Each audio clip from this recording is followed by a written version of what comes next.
Eagles. What do they actually sound like? This is not a nature video. This is actually sounds like the show where you figure out what influential music actually sounds like. I'm Jim Lill, and I've made a couple YouTube videos. And I wrote it this way because this is what it actually is. As far as I know, the band's name is Eagles. It is not the Eagles, it's Eagles. This is likely the last time I'm going to refer to them as Eagles. I'm probably just going to say the Eagles for the rest of the episode. So the Eagles, I'm going to find out what they actually sound like. I kind of do know what they actually sound like. This is a bit closer to home for me. But the point of this show is that there's a lot of music out there and a lot of cool-looking t-shirts. And over time, people see more than they hear. And so they associate how bands sound with how the t-shirts look, including me. I'm not immune to this. There's a lot of stuff that is super famous, super influential, and I just haven't listened to it that closely. Not closely enough to figure out, oh, there's like a really big reverb on that drum. Oh, I see there's like a phaser on that guitar. So because of that, I'm doing this show. I'm going to do it every week. And this show has segments. This isn't just messing around for 2 hours. And the first segment is called What the Heck Does Jim Know? What the heck does Jim know? So what do I know about the Eagles going into the show? So the Blue Album. I had the Blue Album. It was the CD. And I actually listened to it. I've probably listened through it 3 or 4 times in my life, mostly in high school. But I know they had a Greatest Hits album in 1975, and it was like Greatest Hits 1971 to 1975 or something like that. Like, wow, 4 whole years. I don't know how many albums they had. I imagine they had like 2 albums. And then they combined the best 10 songs of those 20 songs into this Greatest Hits album or something. But yeah, it had some good songs. I know it had Take It Easy. It had Witchy Woman. It had Already Gone, which was cool. I like up-tempo songs. And then, gosh, Desperado, Peaceful Easy Feeling, Take It to the Limit. It had that one. And I think it had to have had 5 others, and I just can't remember them off the top of my head. And I know that also that same year, the album Hotel California was released. And Hotel California was really huge. If I remember right, Hotel California was not on the Blue album that I had. But obviously I've heard that song. I know that it's Glenn Frey and Don Henley, and they sing lead vocals alternating between songs, or sometimes even like in the middle of songs they switch off. I know that Joe Walsh joined later, and I'm way less familiar with the stuff that Joe Walsh is on than I am with the stuff before that, just because, you know, Blue album. And in addition to that, Joe Walsh, Glenn Frey, and Don Henley all had a solo career, and they were all successful as solo artists. I know that Don Henley had Boys of Summer. I don't know what Glenn Frey had, but I know he's famous. And Joe Walsh had like Rocky Mountain Way and Life's Been Good. And the song from, not Goonies. They did it on Rick and Morty. It's the song closing credits of the Come Out to Play. What? God dang it. Warriors. Okay, I didn't need to Google it. It was Warriors. In the City. That's what that one was. Somewhere out on that horizon. I don't know. Did Joe Walsh sing in the Eagles? We'll find out. We'll find out today if he's in any of the like 10 biggest songs that they did. Yeah, so that's what I know about the Eagles. I know that there was some infighting of some kind, or maybe not. Maybe it was just them versus record label. There was like a documentary that came out not long ago, and I haven't watched it. I wasn't really planning on watching it. I don't watch a lot of stuff. I'm not too much of a consumer. I'm making over here. So I know there was some like tension, and they broke up for a bunch of years. They came back in 2005 or 6, and they did like another tour. I think it was called the Hell Freezes Over tour, because they put out an album, and it was an album that I bought because they played the song on CMT. The song was How Long. It was Joe Walsh playing a B-bender guitar, both Don Henley and Glenn Frey like trading vocals for different verses, and it was the How long, woman, will you weep? I remember that one, and I thought that was cool. Like, you could tell in 2005, like these are some older dudes, but they were really in the pocket. It was pretty cool. Like, I did like their harmonies, and I did like the guitar playing, and I thought everything was good about it. And then they must have like broken up again and then got back together again, because I know it was a big deal when Glenn Frey died that Vince Gill stepped in on his lead vocals for the Eagles tour. So there must have been an Eagles tour. That was like 2018 maybe. So yeah, I think they've been off and on. I know that their biggest stuff, well, I don't know their biggest stuff was in the 70s. I think their biggest stuff was in the 70s. I think that it was Take It Easy, Desperado, Hotel California, maybe Life in the Fast Lane. But we'll find out. But one thing that I do on this show is I want to match the guitar tone. It's been really fun for me to do. This is episode 6 or 7. Hey, it's not 2025. We're not going to do that. And then there's actually twice as many episodes as that if you count the Patreon episodes, which is the same thing. It's just over on Patreon. So I've done Metallica, Enter Sandman, Pantera, Walk, Led Zeppelin, Whole Lotta Love, Jimi Hendrix, Purple Haze. I've done all those. And it's really fun to have those on hand. Because if I was trying to do a Pantera episode and I was like, oh, that's an interesting guitar lick. I like how he does that. And I'm just playing. You know, it's too country. It's too country for that. So for this, I could use this. But I had a lot of fun researching, so I'm going to show you guys some of the stuff that I kind of found out. So Eagles Discography Wiki. So this is where I went to first because I like Take It Easy a lot as like a song. But when I looked through this, it was very clear like, okay, Hotel California, 4 times platinum, BPI, RIA platinum, #1 on the charts. So this was like the song. And I also know like the outro solo is a huge deal. So I went to Hotel California, and I looked at this, and it said it was written by Don Felder, and then it has a 2-minute, 12-second-long electric guitar solo performed by Felder and Joe Walsh. So those are my guys. That's who I'm going to be looking at. It's going to be Don Felder and Joe Walsh. So I Googled around, and I found this. Exactly what guitars and amps did you use on Hotel California? And this is for Don Felder. The acoustic guitar in the intro is a Takamine 12-string with a DeArmond pickup. We mic'd the acoustic and put it in the center of the mix. Then we took the pickup's output and ran it through an Echoplex and a Leslie. We mic'd that in stereo so it has this left to right kind of swirling ethereal characteristic. It's blended with the direct acoustic as well. As for electric guitars, which is what I'm looking for, I used my 59 Les Paul into a narrow panel Fender Tweed Deluxe, just kind of cranked up. It was just the guitar into an amp. Sweet! So this eliminates so much stuff. All right, 59 Les Paul. What does that mean? It's a Gibson guitar, it has a humbucker in the bridge. I've listened to the song. It's a bridge pickup. You can hear it's a bridge pickup. Sweet, awesome. So it's a humbucker in the bridge with Gibson spacing. Perfect. Into a narrow panel Fender Tweed Deluxe. Cool. That is not a super complicated amp. And in fact, it's very famous. Probably because of this. Probably because people like him used it. I'm catching up on this, guys, okay? So I know that I have models of that. I can just start from a model of that. That's like a good starting point, right? Just kind of cranked up. Beautiful. That means that there weren't any like pedals, at least not for this guy. I don't have to worry about compressor. I don't have to worry about distortion. Don't have to worry about whatever other crazy 70s stuff he was running through. And it was just the guitar into the amp. Awesome. That means anything else, if I hear anything else, like gobs and gobs of reverb, that was after that. So that's just stuff that's from the mix engineer. That's from the mix. So that's like really, really good to know. All right, who kicks off the guitar solo in Hotel California? And how did you go about making each guitar solo part stand out in the mix? Don Felder says, I start the solo. Being in a band with 3 guitar players, one thing you need to do is learn to make each guitar voice sound separate and identifiable.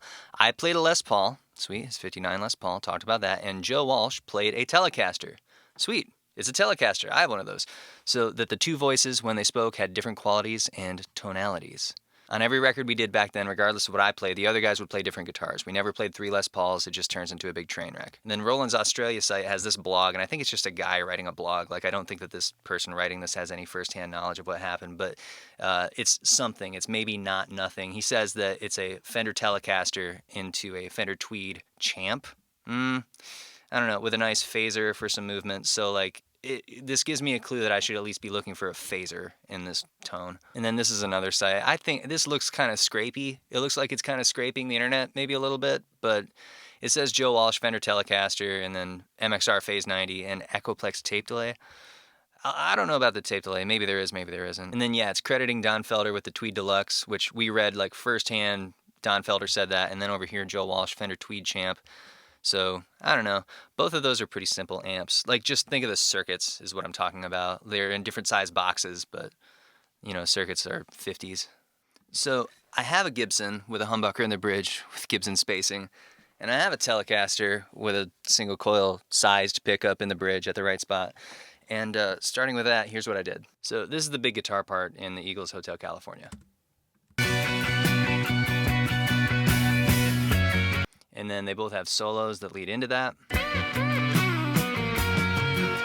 First guy. Second guy. And then this is what those sound like isolated. So this is Don Felder.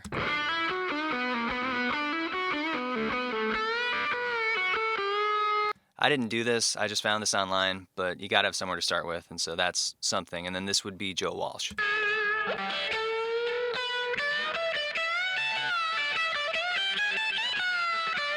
So the Joe Walsh one's a bit brighter, and it has a phaser on it. And then the Don Felder one apparently was played on like a humbucker guitar or something, and so it is pushing the amp a little bit more, it seems like. So I've never actually learned Hotel California note for note. So what I was doing here is I was just listening to the solo and then kind of playing back some of the things that are similar in the same areas or have at least kind of a similar attitude, and then use that to match the tone. So this is Don Felder and then me.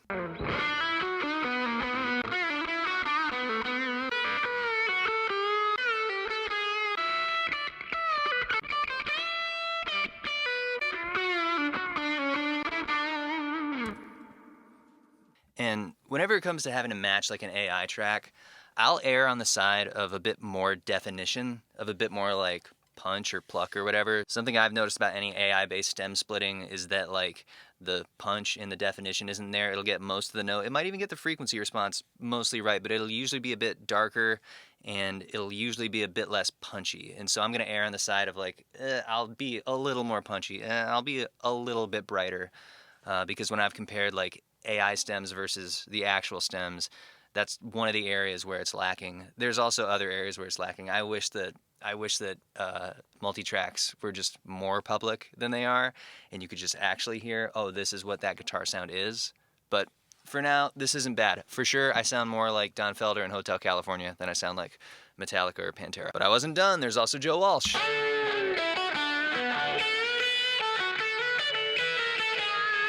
And that's Joe Walsh, and then I'm going to play Joe Walsh versus me.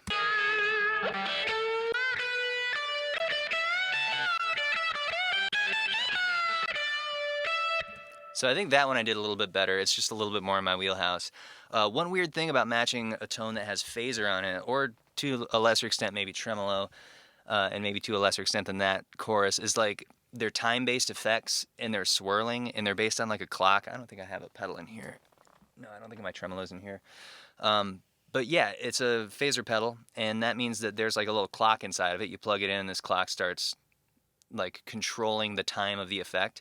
So you can't really control when the phaser is at any given position. It's just kind of going. And so when he played, the phaser might have been like especially tinny sounding on one of his high notes. And for me, it's like it's just a dice roll. Like it might sound like tinny. It might be at that weird comb filtery part where 2 kilohertz is accentuated and like, you know, lower frequencies are not accentuated. So that's a bit of an extra challenge about matching guitar tones that have like phaser on them or other effects where it's time-based, but it's just you plug in the pedal and then the clock starts going and you don't know where that clock cycle is going to be when you're actually playing that one same note that you remember from the famous song that also used that thing. And then of course the big dual solo.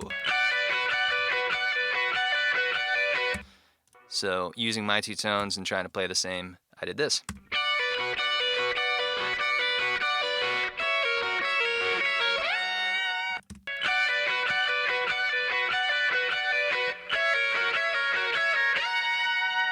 Yeah, so that was them, then me, then them.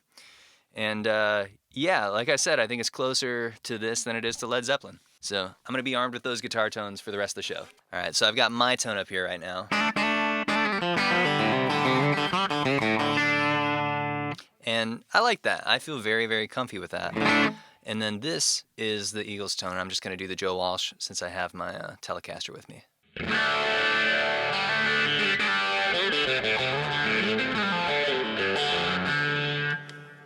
So that's a little bit different.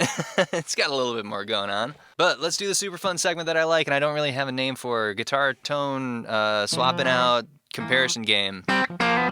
Guitar tone swapping out comparison game. So to me, the guitar lick in Hotel California that has transcended and gone beyond just that one song and has been stolen and repeated by everybody is this lick right here. The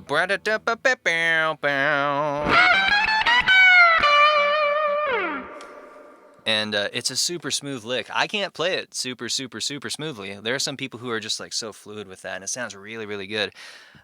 So that's the lick that I want to see. But what if he had a different guitar tone on that? So I'm going to record that. This is the Joe Walsh tone. But now that I have that playing recorded, I can send it through whatever chain I want to. So this is what it'd be like if it was Enter Sandman. And this is Comfortably Numb. And this is Purple Haze. And this is Smells Like Teen Spirit. So when comparing different guitar tones, I think it's easier to hear what's going on with lower notes. Just me personally, in my experience, that's kind of what I've found, is that when you're doing lower notes, you can hear a bit more difference of what's going on. I mean, you're starting with lower frequencies. So much of guitar is distorted, and distortion is higher harmonics. And so more of that is just in the easy to listen to range when you're starting out lower. When you're up here on these high notes, it's like, I don't know, what's the frequency of like a high A? Like, okay, so this is 110, so this is 220, this is 440. So that means that this is 880. When you're all the way up there, the lowest thing that you're hearing is 880 hertz. And since so many guitar tones have distortion, like actual, real, perceivable distortion, all of that is above the fundamental. So if this is distorted, then what you're hearing is like above 880.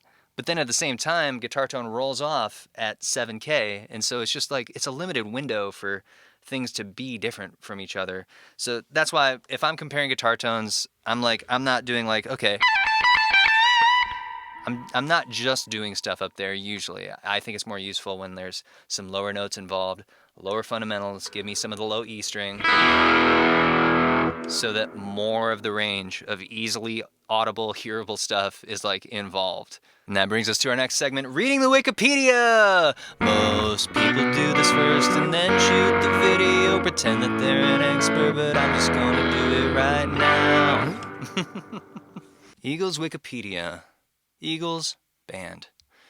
The Eagles are an American rock band formed in Los Angeles in 1971 with 5 #1 singles, 6 #1 albums, 6 Grammy Awards, and 5 American Music Awards. The Eagles were one of the most successful acts of the 1970s in North America.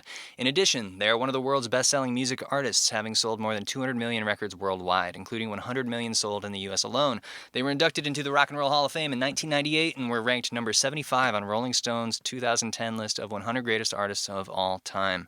Oh, all of this love and awards actually reminds me of one other thing that I know about the Eagles. So it was only a couple years ago that I watched Big Lebowski for the first time. One of the running gags is that John Goodman keeps saying the Eagles suck throughout the whole movie, which seems very arbitrary, and his character is not portrayed as an intelligent character. But I know that actually caught on for some like Big Lebowski fans or something. It's like, oh, the guy, I like that guy. He said this thing. He said it like 5 times. So I think that's cool too. I like that too, that he said that, so I hate the Eagles.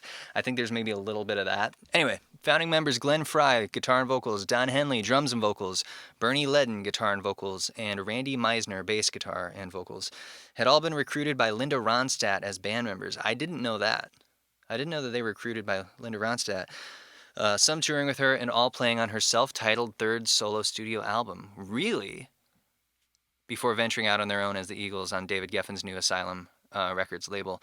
Okay, so their debut album was Eagles, 1972. So what's this Linda Ronstadt album? I'm going to have to include this. I'm going to have to include this in the thing. This will be like the first thing we listen to.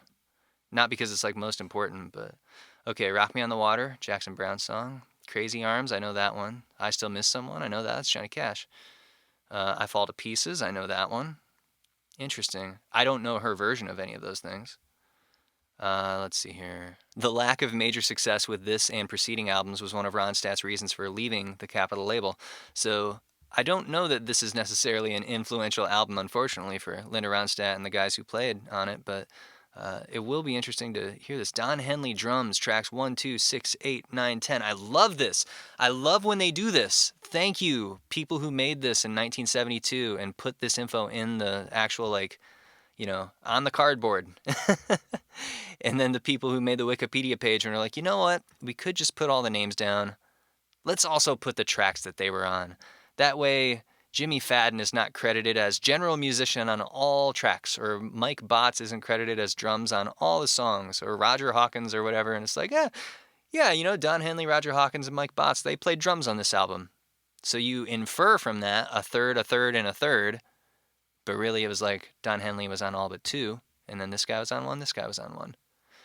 As such a big fan of JT Corenflos and Brian Sutton and Gary Morse and Jimmy Carter and Steve Brewster and these Nashville session guys who play on a ton of stuff and are not properly credited on easy to find, publicly available, like, personnel info, this is very cool. and I very much appreciate this. Okay, cool. I have that written down.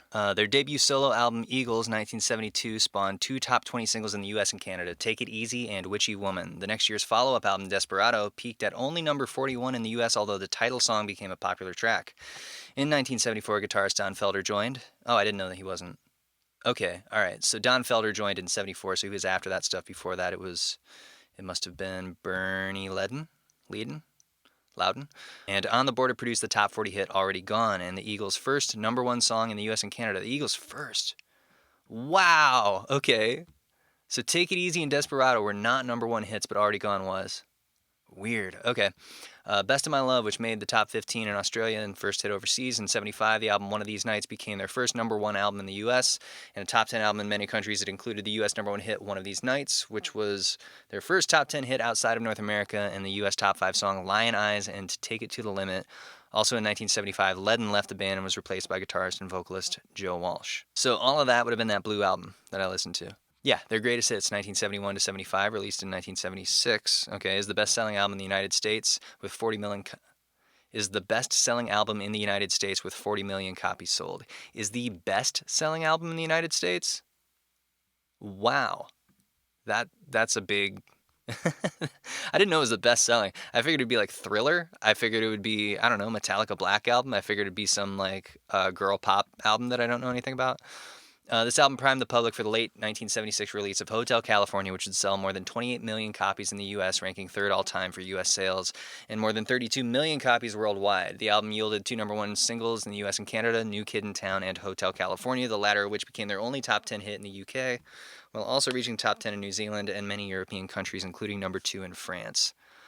Meisner, bass player, was replaced by Timothy B. Schmidt in 1977. Go, Timothy, go. I recognize him. I recognize that guy. I've seen him before. I'll learn more about him, I'm sure. The Eagles released their last studio album for nearly 28 years in 1979 with The Long Run, spawning the North American number 1 song, Heartache Tonight. I know that one. Yes, I actually really like Heartache Tonight. Yeah, that's a really cool one. Heavy Swing. So that's a song that I like actually go to when I'm trying to explain someone the difference between straight and swung, which I think I did on like the last episode or like a recent episode or something. But Heartache Tonight, I think it might be in G. Somebody's gonna hurt someone before the night is through. That is like one of the heaviest swings in music that you can point at. It's so triplety. It's so like bump, ba-dum, ba-dum, ba-dum, as opposed to if it wasn't that, it would be somebody's gonna hurt someone. It'd be like 1 2 1 2 1 2 1 2 instead of like 1 2 3, but you don't play the 2, you just play the 3. So like 1 2 3 1 2 3 1 2 3 1 2 3. Yeah, gonna be a heartache tonight.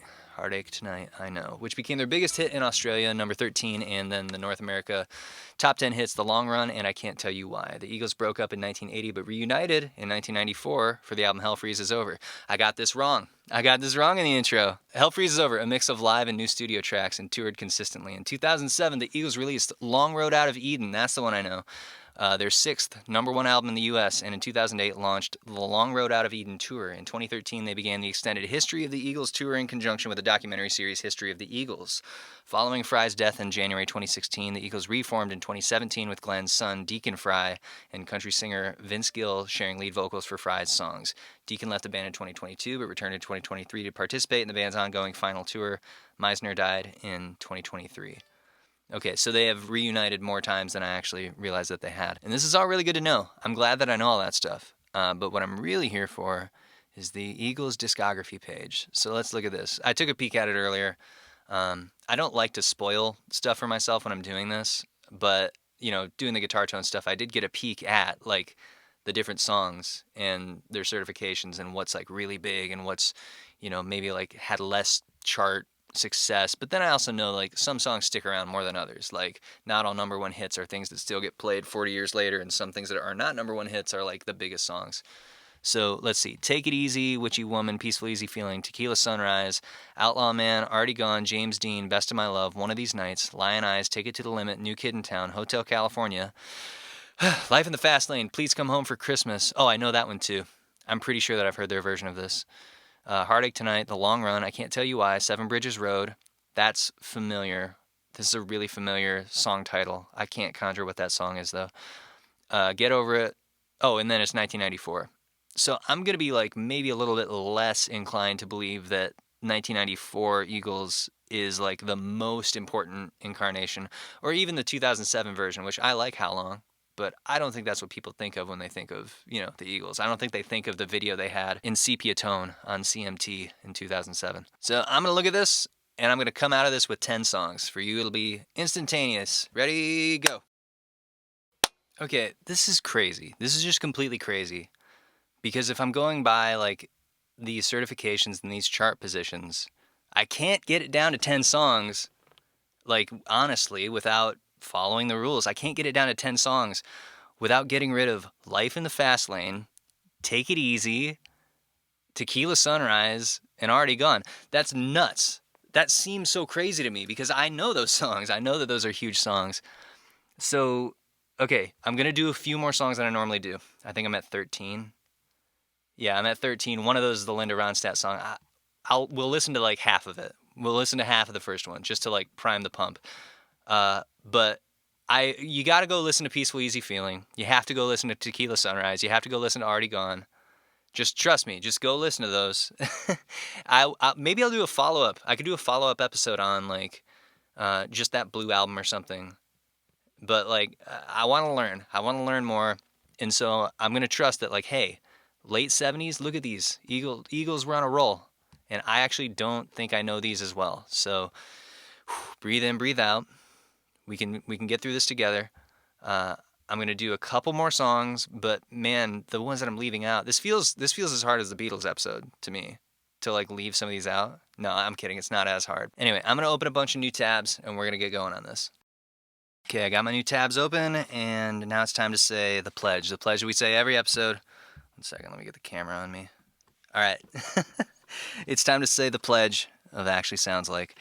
I pledge to accept everything I'm about to hear as the truth of what the music actually is, regardless of any words, associations, connotations, and cultural opinions that entered my brain first.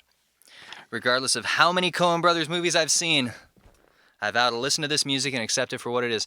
Now, we're going to start with Linda Ronstadt. It's 2 minutes, 47 seconds. Let's just listen to a verse and a chorus. We'll just hear what's going on here. This is Don Henley on drums, Glenn Frey on guitar, and then Henley, Frey, Meisner are background vocals. So let's see what this is. Different bass player, though. This is not an Eagles bass player. Whoa! This is straight up Motown.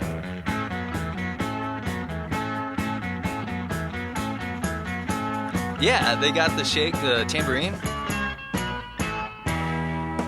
Rescue me. I want you in my arms. Oh, it's literally Rescue Me. I need your tender charms 'cause I'm lonely and I'm blue. I need you and your love too. Come on and rescue me. Come on, baby, and rescue me. Come on, baby, can't you see that I need you? I think this is super charming. Can't you see that I'm lonely? Rescue me. There's some like falsetto vocals kind of center left there a little bit like but overall this is like really good.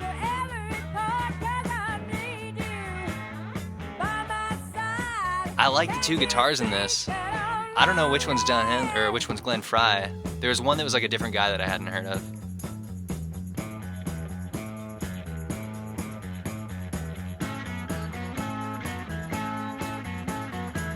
All right, yeah, that's really fun. So I have a real soft spot for drum beats that start on the snare, that's 4 on the snare, like pa, pa, pa, do, pa, do, pa, pa, pa. For me, the big thing that sticks out is like Travis Barker, Blink-182 kind of pop punk drums that my friends would listen to that was just like pa, pa, do, pa, do, pa, do, pa, like that kind of thing. But then I started noticing it in like other music too. So like Keith Urban, Days Go By, that's pa, pa, pa, do, pa, do, pa. It also has that thing, that 4 on the snare. And then going back and listening to Motown, I think like, the I know you want to leave me, but I refuse to let you go. That like Ain't Too Proud to Beg. Like I'm pretty sure that is like boom ba da do da ba ba do ba do. It also has that 4 on the snare thing. And then so does this. So does Linda Ronstadt with Don Henley on drums.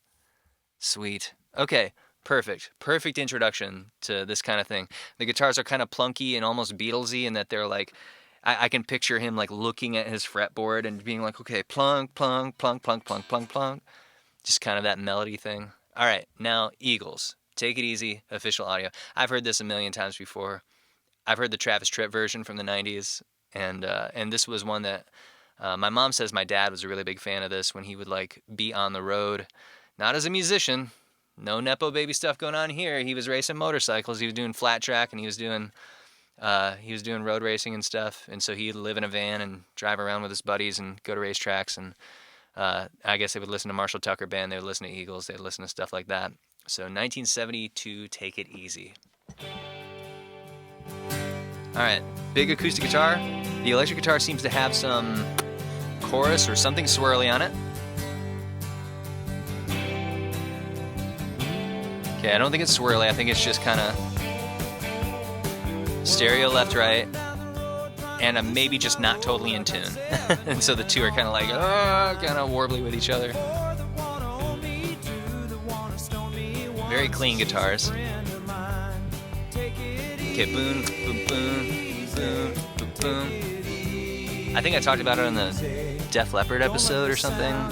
The idea that like that drum beat of boom, boom, boom, boom, boom, boom. That's kind of like a more, the way that it's been described to me by a drummer before, and then also how I've kind of heard it is like as a more feminine, like softer drum beat, as opposed to like boom, crack, boom, boom, crack. That's a different thing. Single double versus the anticipated kick.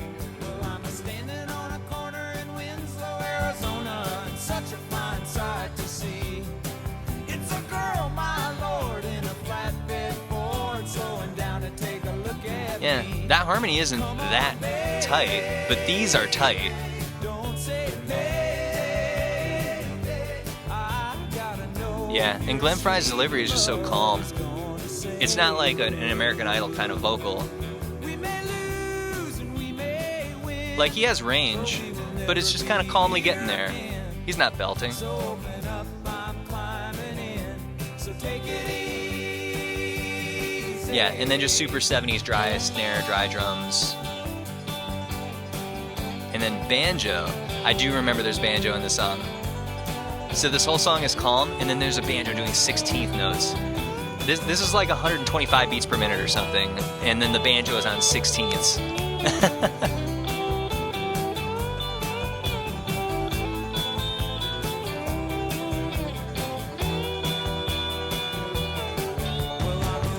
Yeah, very 70s sounding electric guitar solo. Trouble on my mind. Looking for a lover who won't blow my cover. She's so hard to find. Take it easy. Take it easy. Don't let the sound of your own wheels make you crazy. Is this actually G and is it 440? Don't say Seems to be. I've got my Don Felder Hotel California tone. This is not related to this at all. He was not in the band.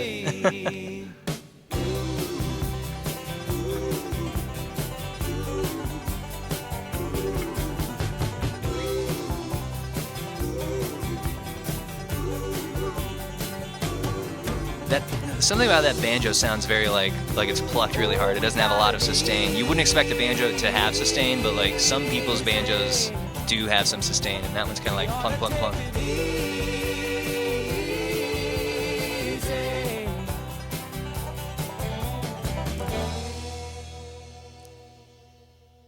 Sweet. I don't know how much more banjo we're gonna get in this, so just give me 1 second. Okay, this is a banjo. I'm only doing this because I don't know when else I'm going to have a chance to do this. I think that a lot of the music I'm going to cover is not going to have a lot of banjo. But this is a banjo. Look at this. It's round. It's got a drum head, and it has this like wood thing on the back that's circular shaped, and it projects the sound forward. And it has 5 strings, really kind of 4.5 strings. So look at this. 4 strings on the headstock. You can see the 4 tuning pegs right there. They go straight down out of the headstock. They don't go to the side like a guitar. They come straight down. And then one of the strings starts halfway up the fretboard. Isn't that weird? Why would they do that? Doesn't make any sense. It's tuned to open G. So if you go from the lowest full string to the highest full string, that's D, G, B, D. Yes. And then the high half string is a G up there. And it's mostly in tune. But yeah, it's tuned to open G. So if you just strum, then yeah, you can get like a G chord, and you can just put your finger across all the frets and just strum. And you can get your C chord, D chord, if you want to do it that way. But that's not really how it's done. It has these finger picks. This is how you do it. Look at these. You got thumb, you got pointer finger, you got ring finger, and the little pick part that sticks out is on the opposite side of your fingernail. So some people put them on like raptor claws. It's not what it is. It's not that. It's the other way around. Okay, I promise I'm going to make this relevant for the Eagles, for Take It Easy. This is not just me showing off banjo.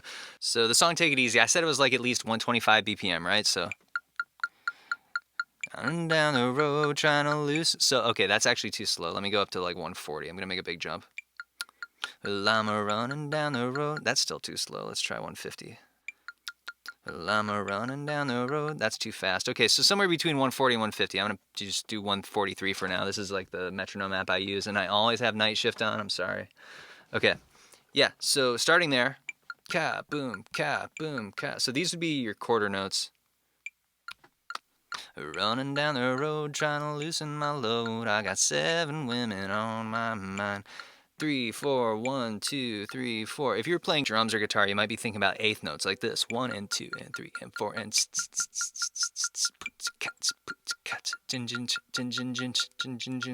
and that's kind of the world you're living in. And very rarely do you like step out and go faster than that and grab like a note subdivision that's not within that.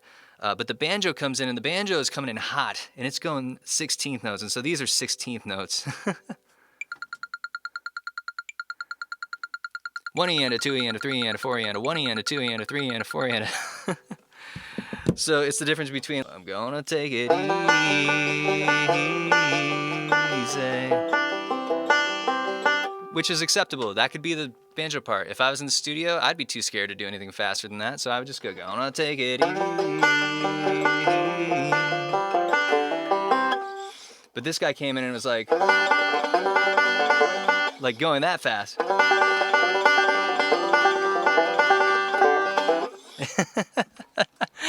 By the way, banjo is like my 7th instrument or something. There are people who are so good at this. I don't live on finger picks and fast banjo patterns. I wish I could. I think it's one of the coolest sounds ever, and I wish it was in more music, more like kind of up-tempo music, to just have a banjo come in and be 16th notes. Like, I know that Ilya Tashinsky has done that on some stuff before, like Dustin Lynch, She Cranks My Tractor, and I think he was the guy on Rascal Flatts Banjo. Like, Rascal Flatts had a song called Banjo, and so it featured like a big banjo solo that was cool. It was the coolest thing about the song, for sure. Yeah, just coming in and doing like crazy cool fast banjo picking stuff, just speed of light. My brain does not move that fast. It can't keep up with all the, like keeping up with all that. That's super sloppy. But I don't know when else I'm gonna get a chance to show this off if I keep doing like, big rock bands or big pop acts or something. So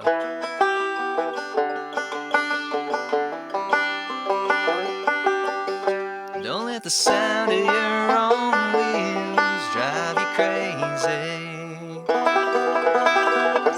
We may lose. Yeah, so respect for the banjo. This is not simply an ironic instrument. This is something that is actually cool and real and deserves its own respect, even though it's kind of plinky, plunky, and pokey. Yeah, I'm not much of an irony guy. I'm not a huge fan when people put a guitar neck on one of these and then just play guitar riffs on it. And it's like, yeah, it's banjo, it's country, it's redneck, I'm wearing overalls, I'm 22 and I have a really shit mustache. Like, I'm not too into that. I'm more into sincerity. All right, next song, Witchy Woman.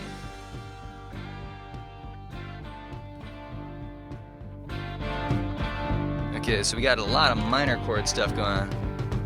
Kind of reminds me of a very slow Tim McGraw Indian Outlaw.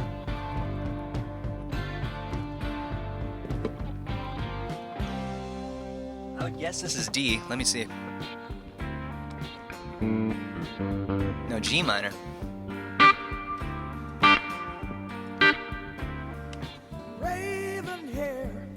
that's got to be Don Henley this time. That high raspy thing.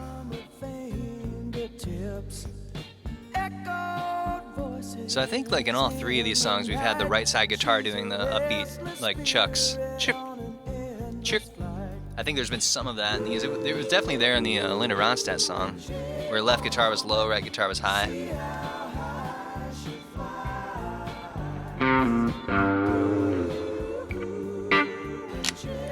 Neck pickup? No, I don't think so. Oh, that's fun. Hang on.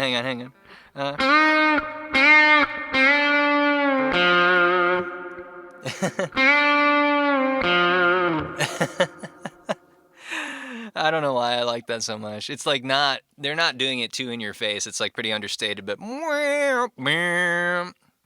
it reminds me of the country stuff I like that goes like, it has that flat 7 thing in it where if you have your 1 of your chord and then you just back it down to 2 notes below that.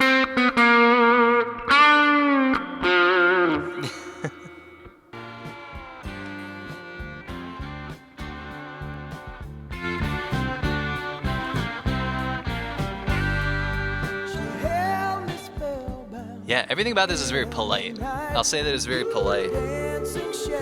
Like the drums are just tick tick pat tick tick tick pat.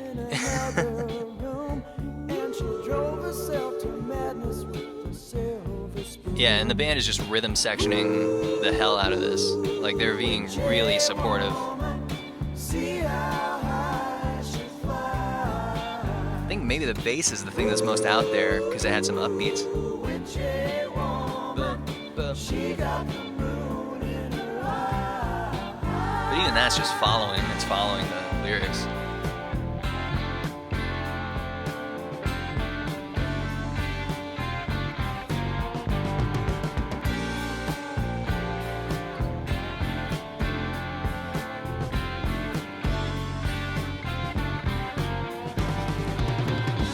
Oh, that's a cool little tom.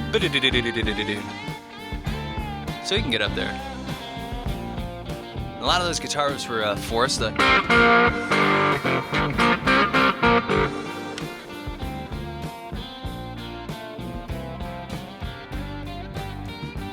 Yeah, and then that solo reminds me of like, you've seen people just like staring the crap out of their fretboard and just like, no.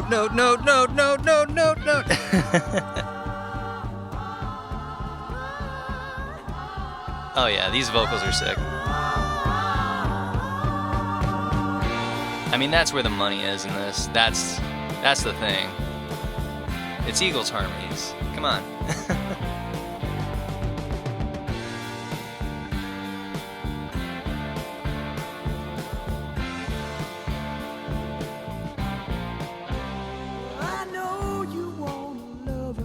There's like a little backwards like pick rake thing on an acoustic instrument on the left that's really cool. Like it doesn't stick out everywhere, it's just in a couple places where they're transitioning and just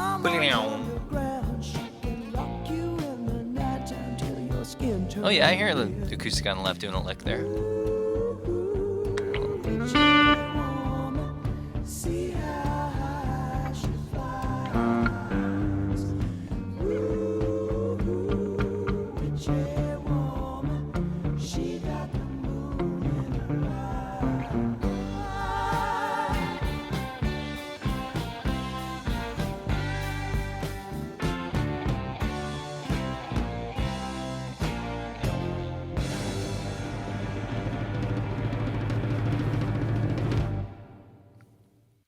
I would definitely believe that's 2 different guitar players. It's definitely 2 different tones at least. Like the right side, the electric guitar is kind of like that, like tube screamery kind of mid-range. I don't think they used the tube screamer. I don't think tube screamer was invented yet, 72. But it's that thing of like, it's kind of high pass, low pass, sort of like just sort of a honk kind of thing, and then like maybe this tone isn't the best for it. But yeah, like imagine you added a tube screamer. You didn't even add any gain with it, just kind of hear how it makes that like mid-range poke out, or it'd be similar to like a 1K boost sort of. Yeah, when the guitar tone is kind of focused around this 1K thing, I usually think either a distortion pedal of some kind or a small amp. And I'd be willing to bet that in this case it's like whatever he was doing, it was like a small box, small speaker it came out of. Or maybe they just EQ'd it. Maybe just the guy at the desk did that, but none of the rest of it seems to come across that way to me. It doesn't seem like a Led Zeppelin-y sort of like, where are these sounds coming from? Amps don't sound like that. You know, it wasn't that kind of sound. Yeah, super dry, polite, short snare drum hits, and you know, he's very kind to the hi-hat. Like, he's not bashing it. So, okay, this does provide a little bit of context for me as far as like, okay, Led Zeppelin, that was happening around the same time. That's John Bonham. John Bonham did play loud. He did bash those hi-hats. It was like a different thing than this versus like those are very different attitudes. So if I can set myself back in time and think about like, okay, broad strokes, just like blurry images, you have polite Eagles, and then you have very impolite, rude, loud Led Zeppelin. Which are you going to like if you're a teenager? Maybe Led Zeppelin, given the options that you have at your disposal. But they both do their thing. They're not overlapping as far as their attitude, at least not very much. Eagles' Best of My Love from On the Border. Alright, this is big acoustics. I only hear two. It's just like one left and one right. I don't hear anything more complicated than that. I don't hear any 12 strings. I don't hear high strum. I think I just hear 2 6 strings. And I don't think they're capoed differently than each other either.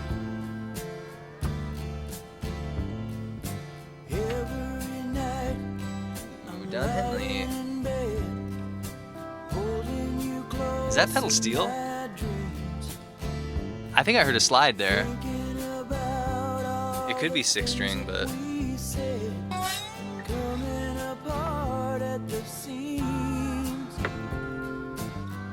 yeah, that sounds like 70s pedal steel. What key is this? Oh, it's C. Okay.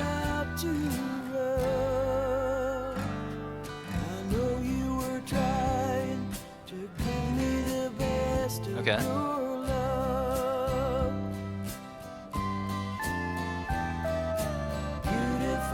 100% pedal steel.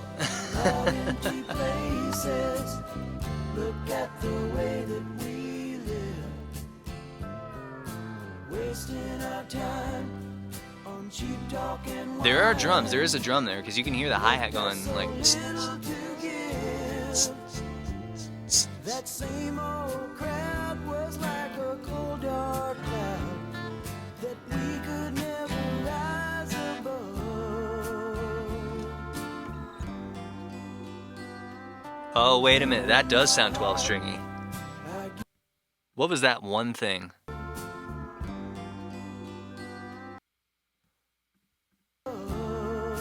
One more. Is it possible that it was just...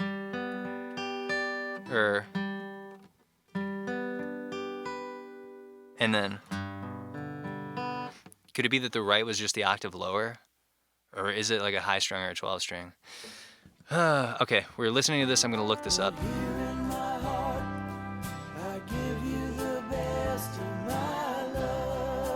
I also don't recognize this song at all. Okay, let's do acoustic.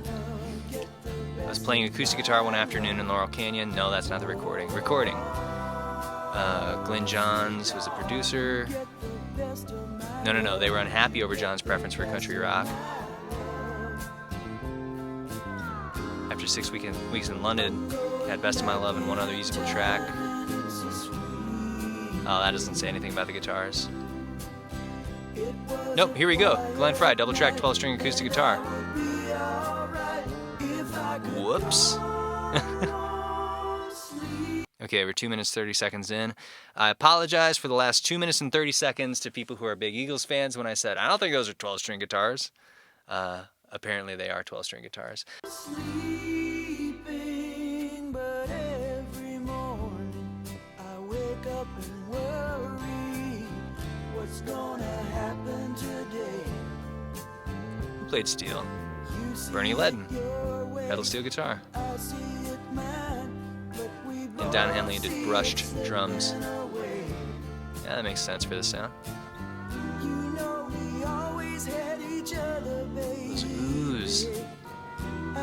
said wasn't enough. But here in my heart, That little thing reminds me of the John Lennon, oh gosh, what was it? Was it 8 Days a Week where he did like a thing like that into the B section and they just cut it off? It's like, oh, it was like a weird thing and then they just cut it off and just hold me, love me. It might have been a different song. I can't remember if it was that one or not. sweet darling, you get the best of my love, the best of Listen to that big chord. Listen to that big vocal chord. So people think of chords as like things you play on guitar. This is how I thought of it when I play guitar. Chord, G, E, A. But like everyone in the band that plays a note is contributing to a chord from low to high. Like if you play a C and the bass player plays an A, you're playing an A minor. Nothing you can do about it. It's over, Anakin. I have the low ground. So because of that, like all the vocals that stack and everything, that all contributes to one big band chord. And generally, from what I've like experienced, people stick to the chord tones, just like normal 1 3 5, 1 3 5, la la la la. These guys are throwing stuff in there that is in between those, or if you're into jazz, you can think of it as extensions, 11s, 13s, whatever. But like, definitely a major 7 is in here, and I think maybe a 9. I don't know how many guys there are singing or how many takes of each there are, but this is just a big, lush, full band effort at making this big chord.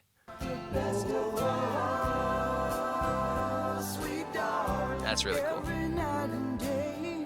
You get the best of my love, the best of I'm also impressed with this pedal steel playing so far. Just because it's not distracting. It's very easy to be distracting on steel. And if Bernie Leadon is their electric guitar player, it means he's not Ralph Mooney and he's not Buddy Emmons and he's not just like a pure 100% pedal steel guitar player. Nor am I.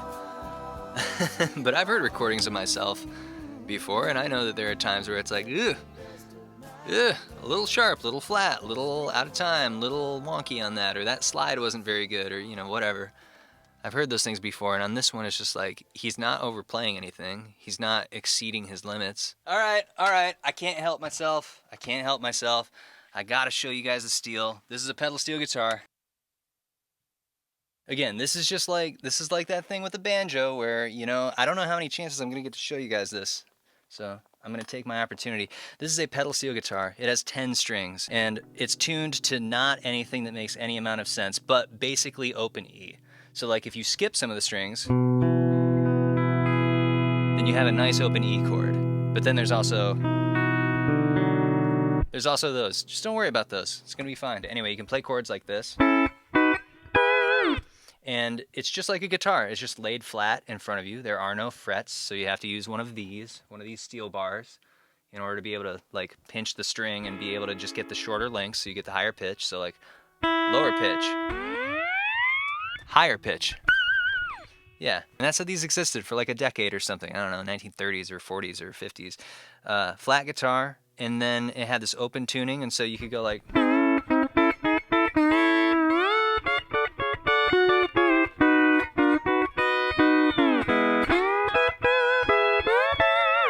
And then you could play stuff kind of like that.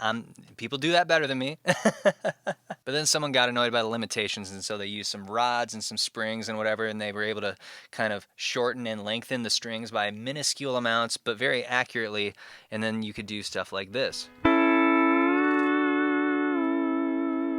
And you could actually get different pitches on the same string. You could go up or down by tightening or loosening strings using levers and pedals with your feet and your knees.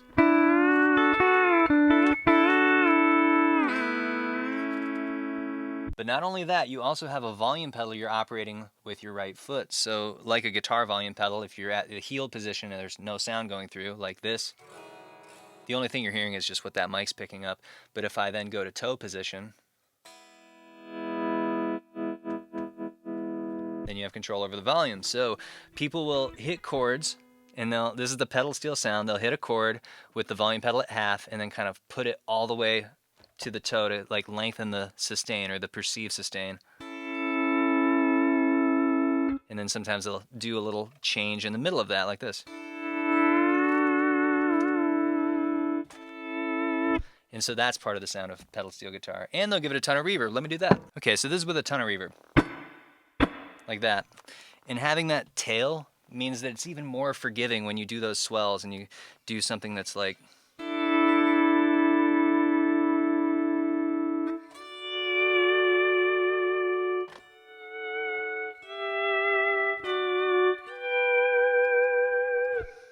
So all of that together is stuff that you can do on pedal steel guitar. It makes it sound different from just a 6-string guitar. You can do some of the stuff on 6-string, but really that movement, that...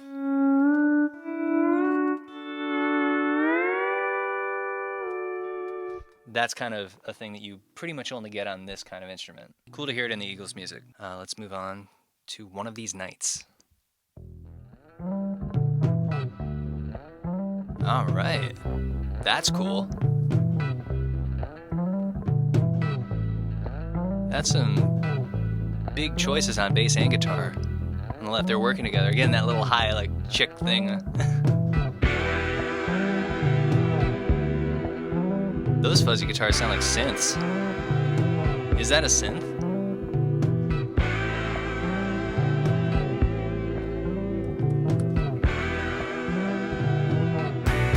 Let's see. One of these nights, one of these crazy old nights, Is this kind of disco-y? find out, pretty mama, You can tell by the way I use my walk. the full moon is See your harmonium on Hollywood Waltz. That wouldn't be it. wicked wind whispers and moans. Synthesizer on Hollywood Waltz. That's not this. You got desire. Jim Ed Norman did play piano on one of these nights. Yeah, I hear that in the center.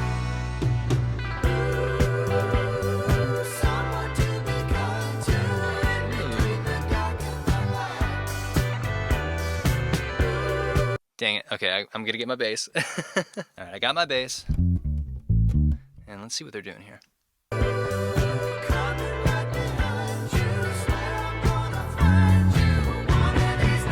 of these dreams,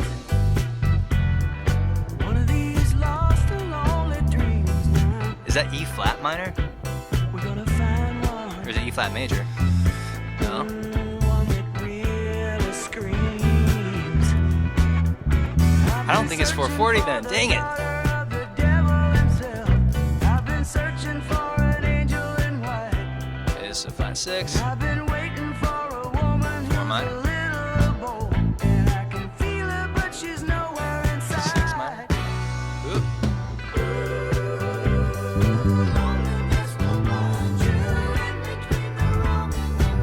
Okay, so that really is a 1 major then. Okay, so this is doing a thing on bass that I'm actually familiar with because of music I listen to. It's a little bit of like a kind of a dance pattern sort of thing. But if you have that root note and then you slide up to the 6, so like if you imagine that being like 1 and then do, re, mi, fa, sol, la, ti, do all the way up. 1, 2, 3, 4, 5, 6. You slide up to that note and then come down to the 5, so like that. That's that sound. When the bass goes out just a little bit. It's not a chord tone because in A, this is C chord. The A is not in that chord. But if you go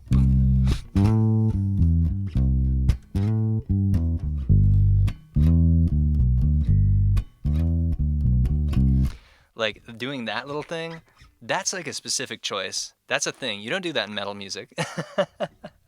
Just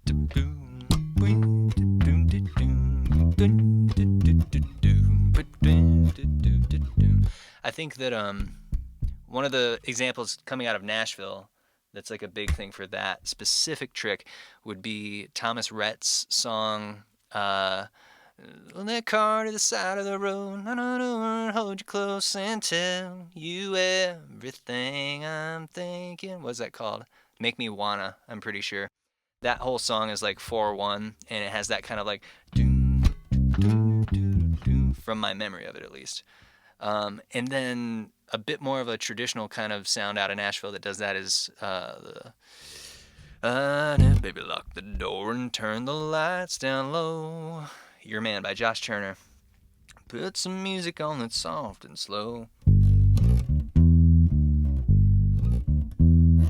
It's something a bit more like that, where it like has that bass pattern where it accentuates the sixth note. Yeah, I'm hearing that in this, and it's so cool. It's like with that little like tight kind of like almost disco beat, and then the big harmonies above it. This is like very pleasant. I'm a big fan of listening to this, and I don't know this song. I don't have nostalgia for one of these nights, and this is almost like not a sound that I would really always be into with the big like major ninth chords and stuff, but it's pretty fun.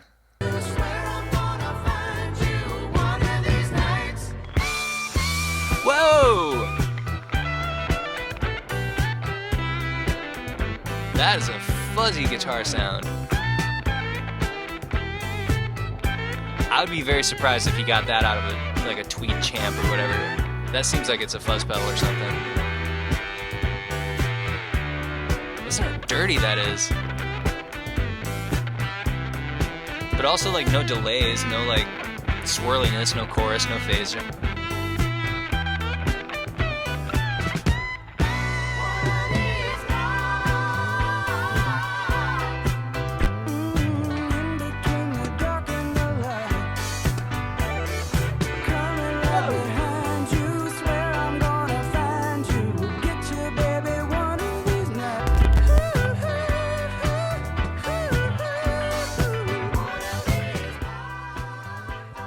So is this the very front end of disco?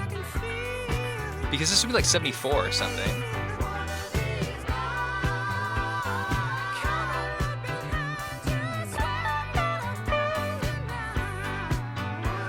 Just get back on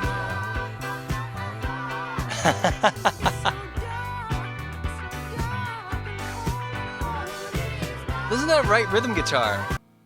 So there's so much fun stuff happening here. I didn't think that this was going to be that much fun. Usually songs that are like this are kind of like, okay, all right. First 10 seconds, I kind of get it, you know, ding, chick, ding, chick, ding, chick, like it's sort of just a mid-tempo, whatever, yeah. Oh, fun music for the kind people. But then they did that, like very distinct, punchy, like vocal harmonies. And then after that, the rhythm guitar, listen to that rhythm on the right side.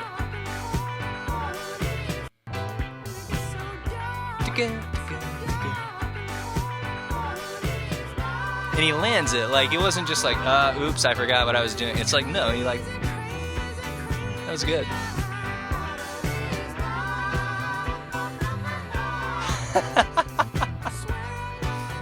Is there someone doing like whistle tone? There's like a really high falsetto vocal.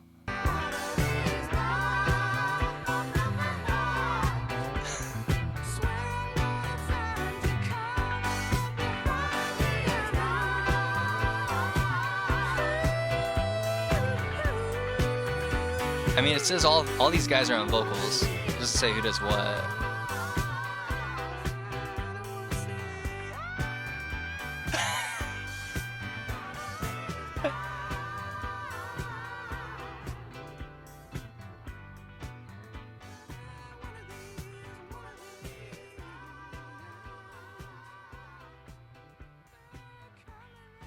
So, like, none of that is my preferred vocal style necessarily, but, like, hey, they're doing good. That's fun. That's fun to hear 10 vocals stacked on top of each other so tight with, like, 5 dudes in falsetto doing that over just, like, a nice little understated, you know, kind of thing. I want to go back to that solo. What was that solo?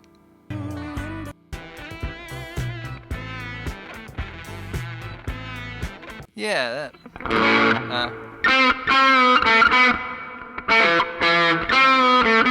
But it wasn't that guitar sound though. It was something different. It was more like the Purple Haze sound. Maybe not as grungy, but like, okay, Purple Haze. So this is like fuzz pedal.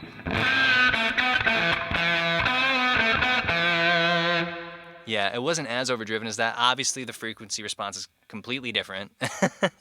But just the way that it flubs out. you hear how that when you attack the note there, it's like, ah, give up. What do you want from me? I'm gassed. I'm hearing a lot of that character. The vocals, I could believe they're the Eagles just because it's big harmonies and stuff, but like Don Henley, I'm guessing it's Don Henley. Maybe it's Glenn Frey, but the lead guy is like so high up there and just so clean and pure, you know?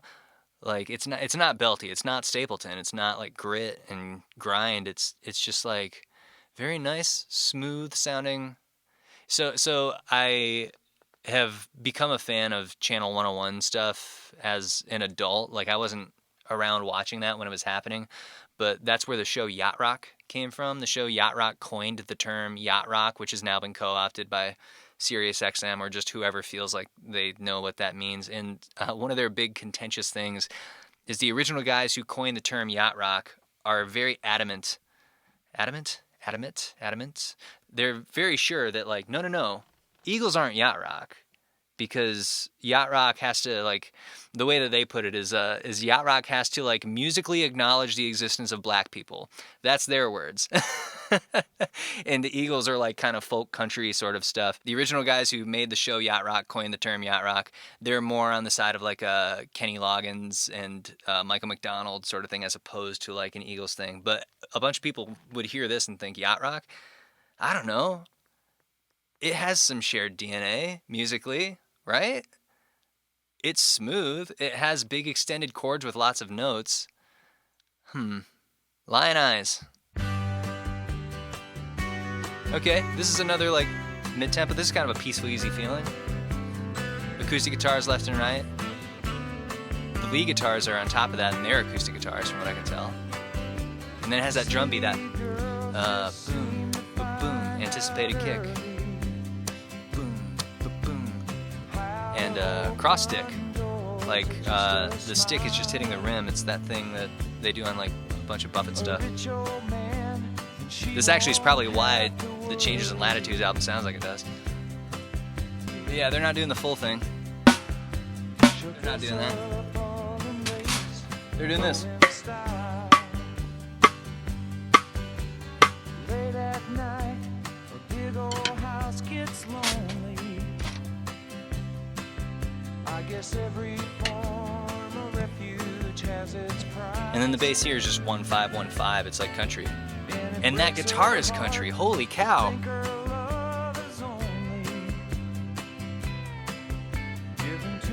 That's just telly bends. I mean, it wouldn't surprise me if it's not Telly. It could be Gibson, but like... And that's a beautiful harmony part. It's a beautiful electric guitar part. That's a hilarious electric guitar part.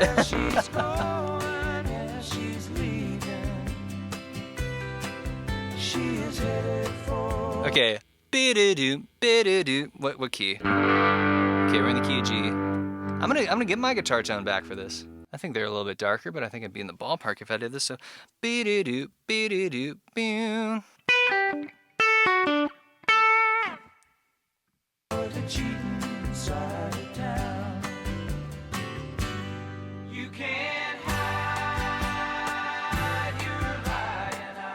Now those vocals sound like they're EQ'd. Like there's something kind of specifically pointed about that group of vocals. Like they busted through a stereo channel or something and had the EQ on that like cranked in different ways. Because that's a lot thinner sounding lead vocal than in the verses. It could be a number of things. He could have just backed off the mic because everything sounds bassier when you're closer and you're using a directional mic. And if you go back here, it's like, hey, it's all thin now. Could just be that.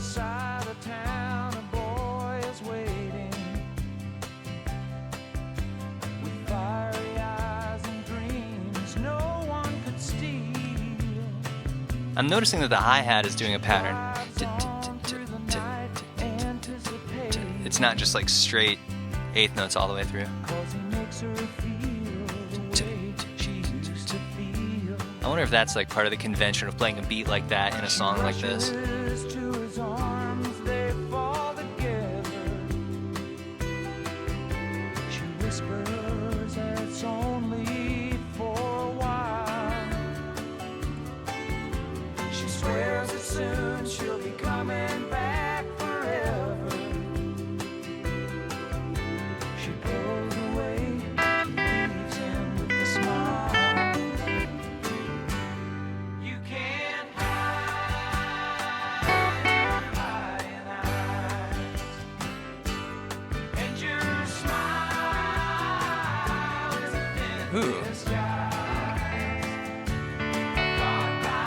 Okay. Oh. They do that and Take It Easy, where they go like 1 flat 7, but they keep the root note on the 1 of the key.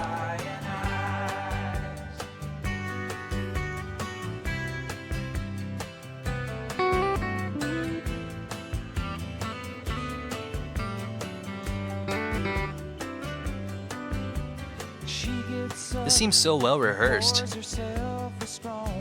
Like what they're doing seems like kind of session playery sort of stuff, like it fits in the hand on the guitar or whatever, but like it's very clean and very not a lot of flubs or like dragging or rushing or whatever.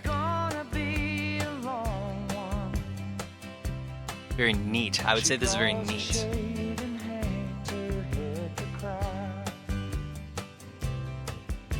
She wonders how it ever got this crazy. And they're not afraid to like let there be a pause and to not fill it. Like sometimes, okay, like that right there.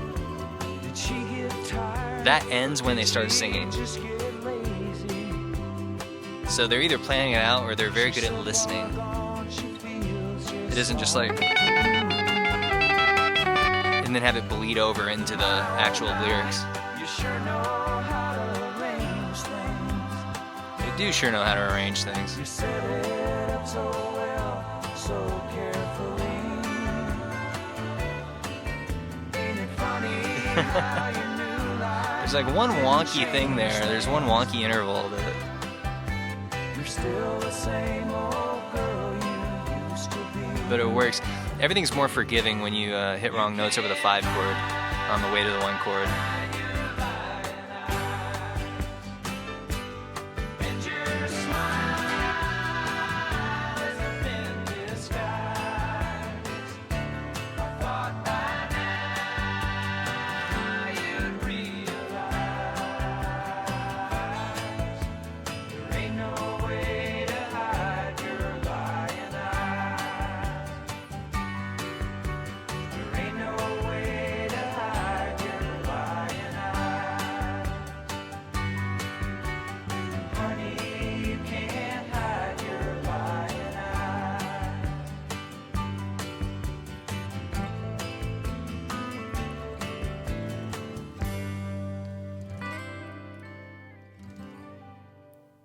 Okay, I want a quick back-to-back with this. This is going to be key of D, but I'm just curious. Like, I'm going to skip to like partway into it. Recall the whole year. Like same drums, same bass, harmonica's different, acoustic guitars aren't as loud, congas are different, electric keys are different, I was hungry and went out for a bite. and then obviously like all the harmonies aren't there here. All about running and all. Yeah, harmonies aren't really there on that one. But yeah, this is a very 70s feel, or something that I associate with it, where it's like a nice and tidy boom, ka, boom, ka, and it's like you got either a really, really dry, like dead high snare, or you have the side stick thing. Bass is just going boom, boom, boom, boom, boom.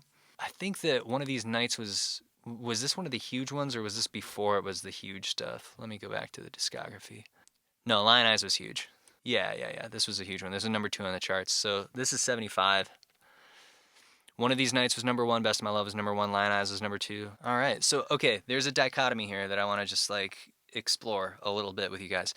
For everything that is tasteful, there's like an opposite of it that is awesome. And where that line is and which is better completely depends on the individual and how they're feeling. So obviously this is tasteful, but to the people who think that tasteful is not awesome, they could think that this tastefulness is boring. And I'm almost there. Like, there's a lot of space in this, and it is pretty like kind of like predictable for the most part. There are some cool things in there that I didn't predict, some weird intervals or whatever, but like, yeah, it's like boom, boom, boom, boom, boom, boom, boom, boom. And so I can see how if you're into Rush, if your favorite music is like Rush, if you like YYZ, if your favorite thing is then you'd probably listen to this and think like, oh my gosh, I'm falling asleep. I feel like I'm in church. But then also there's the people who love this. And this is their thing. It's like, yeah, I had a hard day. I just got home from, an 8-hour shift, and I just want to listen to something that's very calming and easy and just makes me think peaceful thoughts. And so boom, boom, boom, boom. There's no hard edges. There's nothing harsh in here. There's nothing that's like grating on my brain. It's just like nice, smooth music. I want to make sure that it's clear that this is different from like brainless mush pop music. It's a different thing. Now what I'm talking about, this is well executed, calming music. That's different from the monogenre thing of like, why do all pop songs sound the same? Or like, how there's a bunch of girl pop songs that are just like the most default thing that you could ever do in GarageBand or something. That's not what I'm talking about. That's not what this is. This is a different thing. Things can be highly executed in just two different areas, and it's fun to hear that in this compared to some of the other like episodes I've done. Like Metallica is the most over the top in certain areas. Like their kick drums are so enormous, and it's just like dun dun dun dun dun dun dun dun, or bam bam,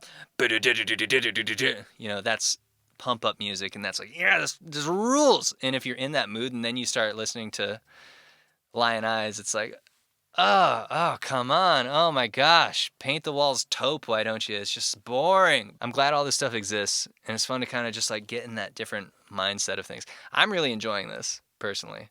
I think that this is very fun. I don't have to like strain my brain to get in this zone too hard. This is just like, yeah, this is like well executed, nice music. Take it to the limit.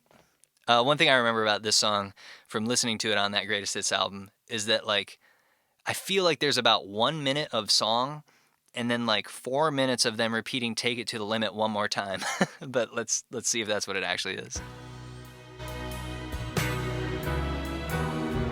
Okay, 6/8. We got our first 6/8.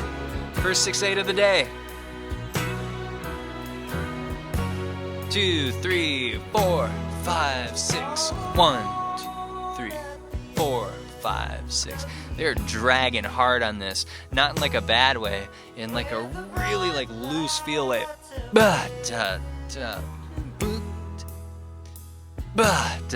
They are like waiting as long as they can to hit that backbeat.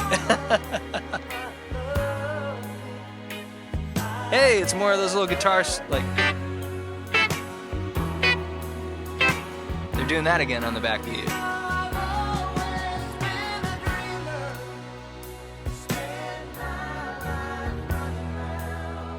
Can you imagine it being 1975? You go to an Eagles concert, sold out stadium, and then this plays. It's the most easily swayable sound in all of music. Just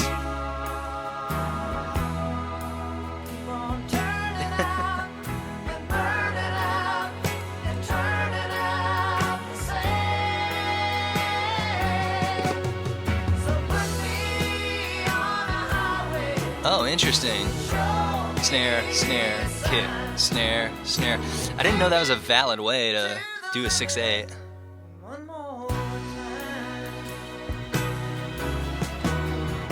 What key is this? B.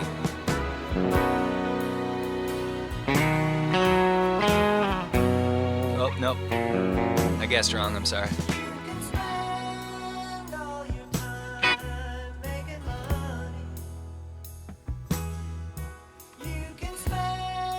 Okay, that sounds like a 12-stringer high strung on the left. They were doing that like reverse stroke thing on the downbeat. Into the downbeat, I guess. And is that vocal or orchestra? I feel like that's strings.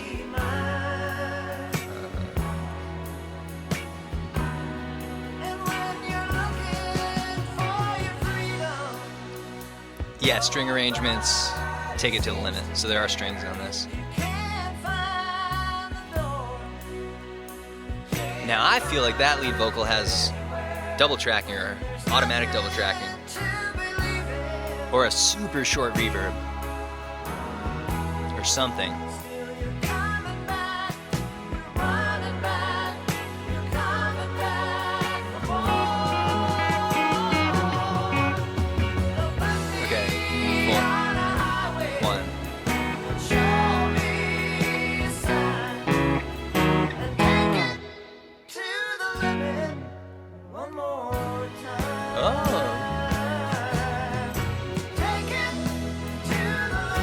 Okay, I think this is when it starts. I think the rest of this song is them doing this. Listen to all that reverb just like drift off. Boo, boo, boo, boo.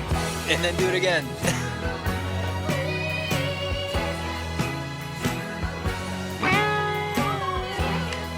Oh, and the bass is doing that thing where it goes to the 6, remember, from the boom, boom, boom, boom.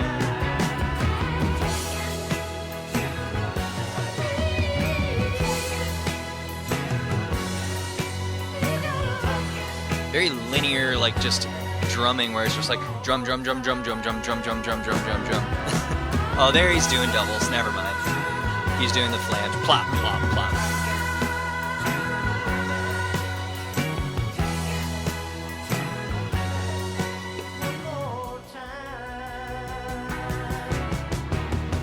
Yeah, there's like a build up every single time.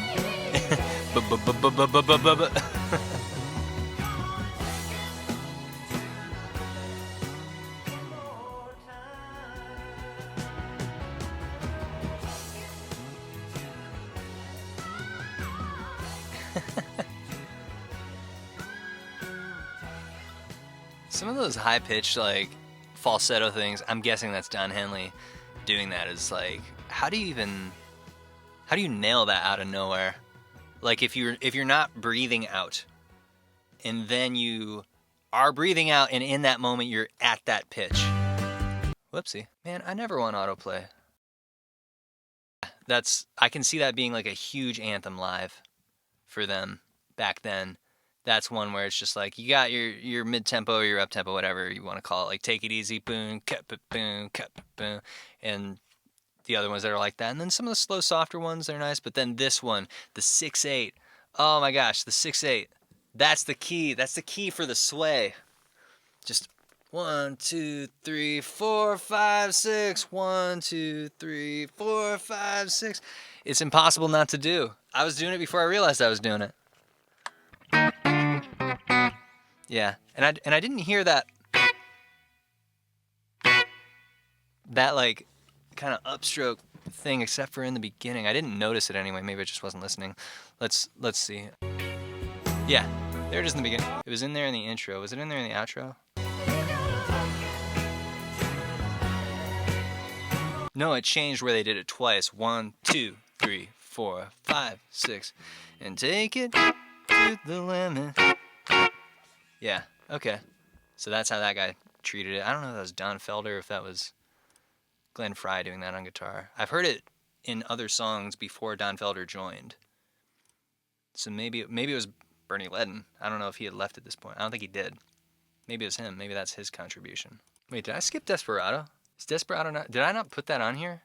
Was that not a... Hang on. I think I messed up, guys. Is Desperado not a single? Oh, damn. Desperado wasn't a single. Hang on. Command F. Desperado. Okay, there's the album. 1973. Next appearance. Yes, that's the album.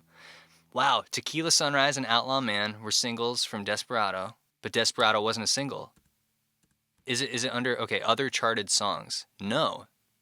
It's not under other charted songs. Desperado didn't chart?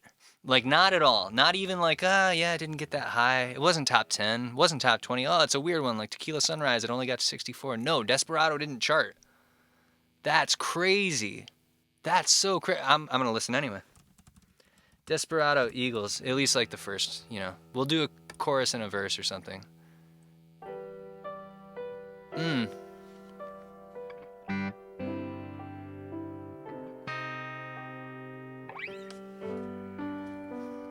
I just think this is like a gorgeous song.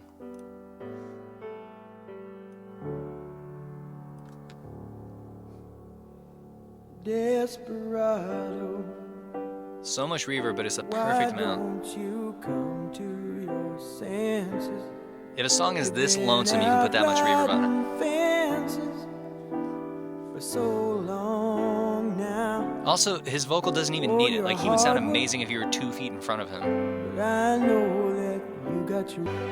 This makes me feel like this is like the continuation of the Beatles. Like some of those Beatles things that McCartney did, where it was like, it's just McCartney, and it's amazing. This is like that, but, 10 years later or something.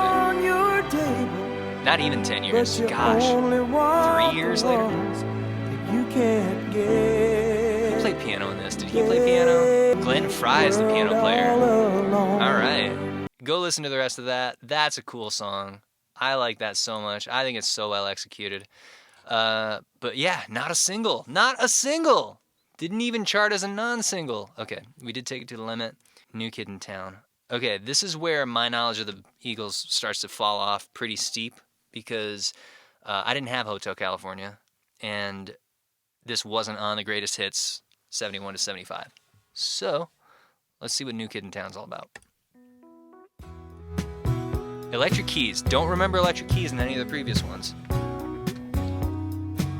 Still has that kind of changes in latitudes. Beat, boom, boom, boom.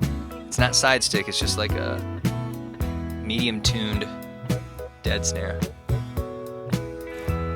There's talk on the street, it sounds so What key is that?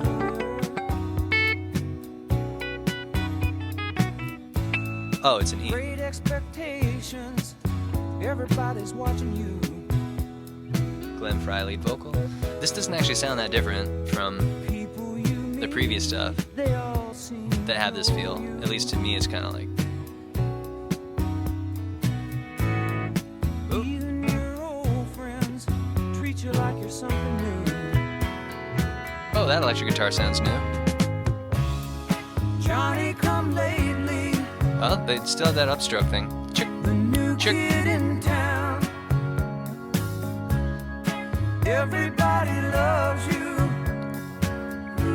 so don't let them down. For some reason, I was thinking that Hotel California was going to be like a way new sound just because the song Hotel California Rise, the music beats. is kind of different from the other things I knew of them. They got Joe Walsh now. Hopeless romantics. I think they Here do. we go again. But after a while, you're looking the other way. Guitarron Mexicano. It's those Oh, one of those things. restless hearts that never mend. Don Felder plays all the electric guitars. Oh, so it's not Joe Walsh. Joe Walsh plays the electric piano. Oh! Johnny come lately, Interesting. kid in town. Joe Walsh on the electric piano. Will she still love you? Tight harmonies. When The vocal is so clear and in front. Honestly, the only thing that's keeping this from being like a 90s country song is just the snare sound. The snare sound is too like dry and 70s and short. And no reverb on it. Or very little reverb on it. There's probably some like rolling There's so reverb if you many isolate it. things you should have told her. But night after night, you're willing to hold her. Just hold her. Tears on Ooh, your minor. shoulder. There's Is that a key talk on change? the How far up did they go? street, it's there to remind Up to G. Doesn't really matter which side you're on. You're Oh! walking away, and they're talking behind you.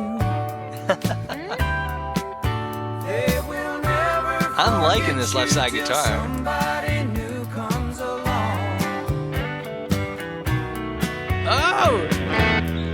And they're back to the E. Where you've been lately? Where's that fuzz guitar coming from? Everybody loves him, don't they? And he's holding her, and you're still alive. What a triumphant moment. There's a new kid in town. I don't know if I've ever heard Glenn Fry do something that like kind of big vocally. Da, da, da, da. Like that big note.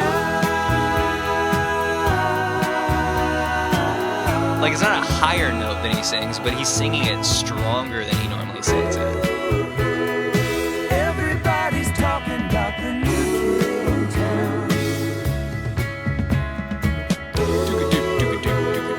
Everybody's walking like the new Okay, those toms wouldn't be caught dead in 1995. I don't wanna hear there's a new kid in town. The toms are fine, but like the production on them, they're pretty dry and like, There's a new kid yeah. in town. There's a new kid in town. It fits the rest of the kit. Everybody's talking. There's a new kid in town. People started walking. There's a new kid in town. So like part of the cleanliness of that like electric guitar part of like the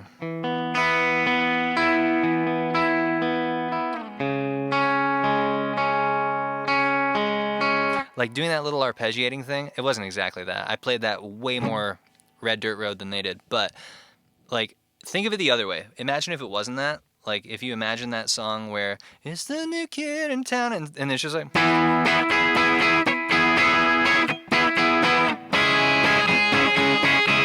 if the electric guitar was doing that, if it was just like big sloppy eighth notes wherever you want them, it's a different feel. And that's very like restrained. Very like, you know, like, no, we're just going to play like this nice thing. It's going to lay in the back. You're not going to notice it unless you're super listening for it. And it's just going to support the vocals. And like the lead vocal is out there. The harmony vocal is just staple gunned right to it. It's like, they just move together so well. And then the oohs, they just lay on top. They lay on top and it's like, they're so soft and, or maybe soft isn't the right word. They're not like whispering, but they're just very like smooth and rounded over and just pleasant. And they're just there and they're like building this thing. You know, the polished aspect of this is something that I have not found in some of the stuff that I've done. Like for example, Rolling Stones. Rolling Stones never had anything this polished. Like even the stuff that was 10 years after this, like Start Me Up or whatever, it was never like this kind of like in the pocket and in the like that tidied up. It was much like messier. And that's not like a value judgment or whatever. It's not. I'm not saying that like one of those things is better or worse. I'm saying that it is different. And when you listen to it, it is different. And this is very neat. This is very tied up and very together. Hotel California. I need to be prepared. I need to make sure that I have my thing. Should I do the Felder tone or should I do I'm going to do the Joe Walsh tone. So normally I don't like to leave just like phaser tones on because you hear the 60 hertz or the hiss or whatever, and it goes like, and you just hear it. You just hear it all the time because of the fact that it has that like phaser thing. This is actually fine. But if I'm not in humbucker mode, can you hear it at all?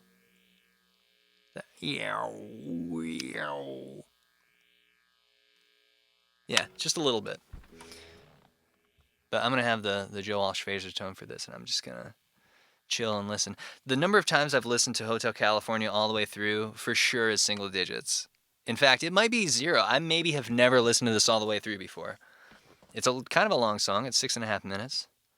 But I'm going to try to just like take this all in. All right. Hotel California. Play.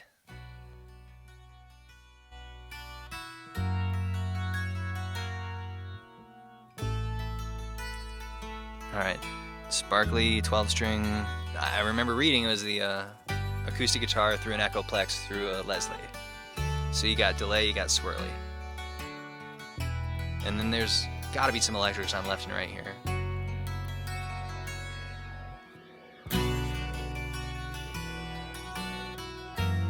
Okay, bass is in the center, but then there's something bassy on the left side.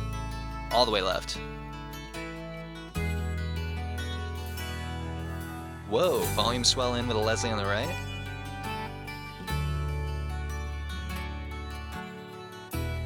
They're building slow.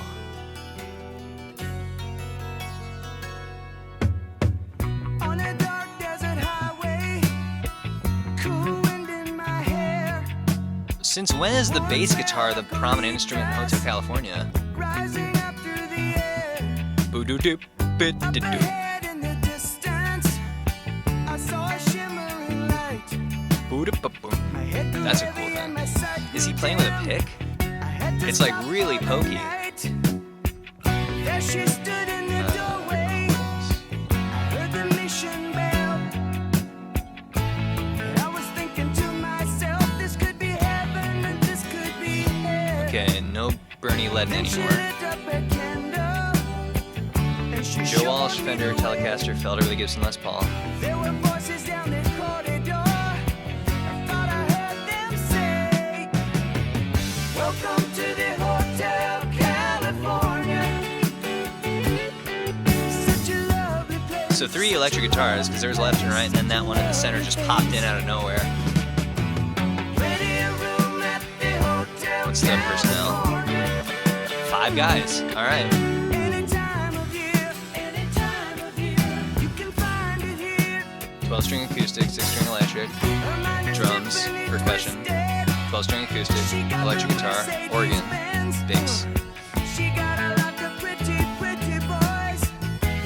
She calls friends. So Joe Walsh is on organ. That must be the big Leslie sound I heard swell in at the beginning on the right side, like center right. Sweet summer sweat. Some dance to Yeah, that electric guitar is in the center. It's just doubling some of the stuff that the bass is doing. So I called up the captain. Please bring me my wine. He said, we haven't had that spirit here since 1969.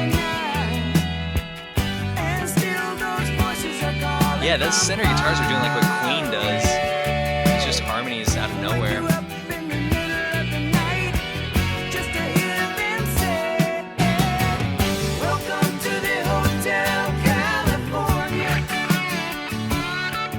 Such a lovely place, such a lovely place, such a lovely face. They live in Hotel California.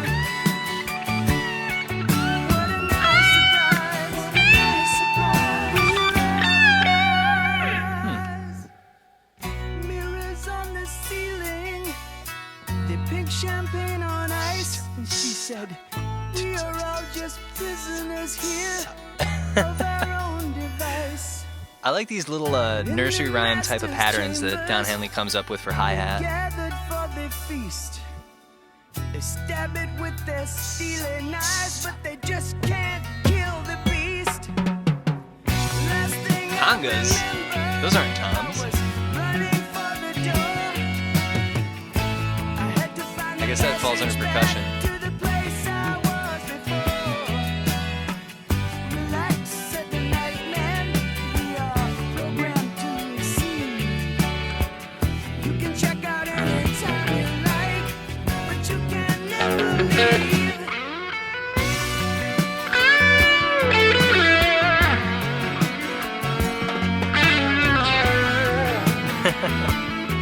I love that.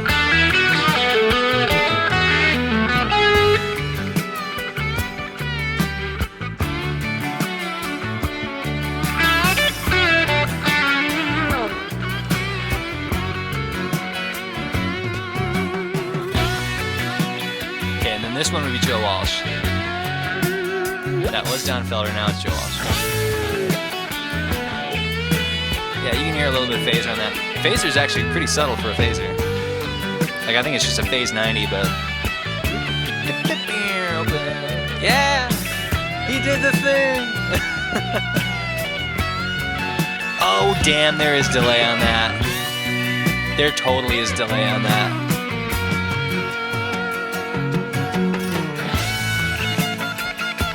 It's just such a long delay.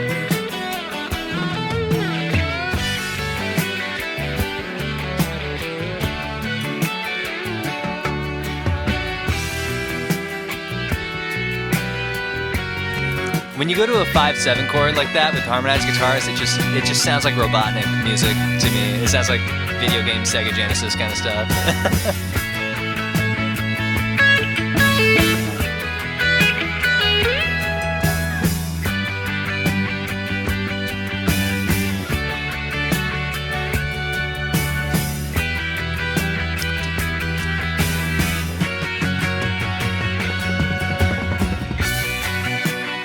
Yeah, that was his fast drum thing where it's like the, you know, but it's so neat. It's very neat and clean. It's never just bash, bash, bash.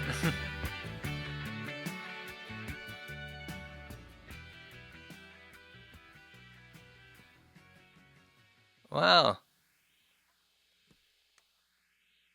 Yeah, when you pay attention to it, what a treat. That's cool. Like a lot of that lead guitar stuff is lead guitar stuff that just has trickled into everything. All those little like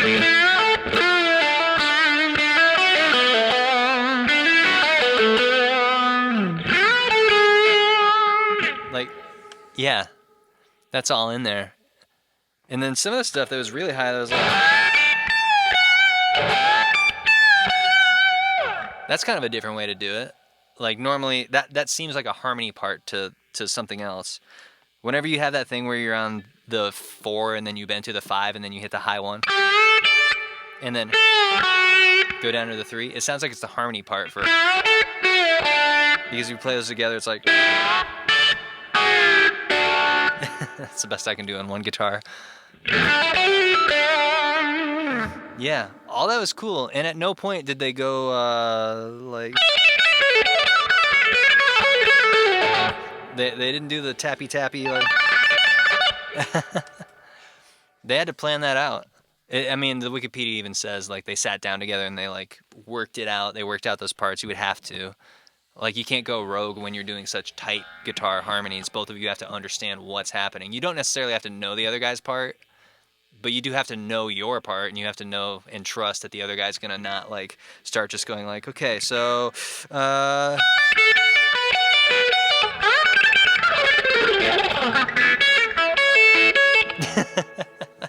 you can't just go rogue on those. You got to stay together. Sweet. Why is the bass so loud? The bass is so loud. I never realized that, but like the bass is beating most instruments, especially that first verse. Where is it? Up ahead in the distance, I saw a shimmering light. That's such a cool bass move. I'm going to turn off my phaser. I'm hearing the whooshiness in my ears. Okay. That thing on bass. The ding, like, I don't even know what notes those are. I don't have like a second nature kind of thing to be like, oh yeah, I get where that is. I can feel the rhythm. Boom, boom, and I think it's do. So like 5-1, and then maybe it's just 5-1 on down. Boom. Maybe it is just literally. But yeah, that's a thing where I love hearing bass players who can just like nail that thing where it is their own instrument. They're not being guitar players on bass. They're not just going. Sorry, I have my guitar muted. Anyway, sometimes bass is just. Oh, new chord? Okay. And that's one type of bass, and I love songs that have that kind of bass. But when I hear something like this where it's like, no, bass guitar is an instrument, it's different from guitar. And so we're going to play these little things that are not things that reward you if you're playing them on a guitar. It's kind of funny when a song is so popular like this, Hotel California, that like I bet even diehard Eagles fans are tired of it. And so it's like, no, not Hotel California. What you really got to listen to is like track 7 on their second album. I understand that that's like a thing among diehard fans of stuff. And then also it's so played that people who hate the Eagles are like, oh my God, Hotel California, are you kidding me? Oh, it's the worst. We hate it. Oh, don't be lame like Hotel California. Like there's a thing when something gets that popular that everyone likes it. So the people who are diehard fans hate it, and the people who are big haters really hate it. And that's kind of an interesting dichotomy there. But also some of these things that get popular, it's like, man, I'm listening to it in 2026 and like, I don't know, it sounds pretty good. I think they did a good job of doing Hotel California. If you don't like what this is, like if you inherently are not into songs that have that type of chord progression or that type of speed or energy or drum beat, if you're not into the sound of that kind of guy's voice, I totally understand. But for what this is, that is pretty highly executed. I think that the one thing that I heard them kind of choke up on where I think like, oh man, a newer band would have done this differently and maybe it would have been a little bit like more on the awesome and less on the tasteful side is when they go, welcome to the Hotel California. When they do that moment, there's no diamond. There's no big diamond. That's the thing that like, oh man, it would be such a slam dunk if you recorded that in like a Nashville studio today. The California. Like, that would be a big moment. There would be a big crash cymbal, and I don't know if it would necessarily switch to the ride cymbal. I would want it to, I think, but maybe it's just a slightly more open hi-hat or something. But the song would open up, for sure. Now, I said the pledge. I pledge to accept everything, yada, yada, yada. This is the truth of the music. This is what this sounds like. And so, no. If you're playing Hotel California and you go, welcome to the Hotel California, that isn't what the song is. That is not what everyone has heard for the past 50 years. But that is one area where, like, some of these older bands, they didn't take that low-hanging fruit of just the big diamond into the chorus to, like, open stuff up and make it, like, ascend. It's like, no, they still play their patterns. Their patterns are very neat. I think there is a crash cymbal and there is a drum fill that goes into it. But they, or boom, do, I don't remember which one they did. And then, welcome to the hotel, and it's back to groove, just back to grooving. It's not like a big elevated thing. It's just like, hey, we added a couple instruments. We're a little more energetic about it, maybe, but we're still cool. We're the Eagles. We're in the groove. Okay, Life in the Fast Lane. I don't think I knew that Hotel California and Life in the Fast Lane were so close together. I don't associate those as like the same sound, but perhaps they are, or maybe they're not. Let's listen. No, they're not.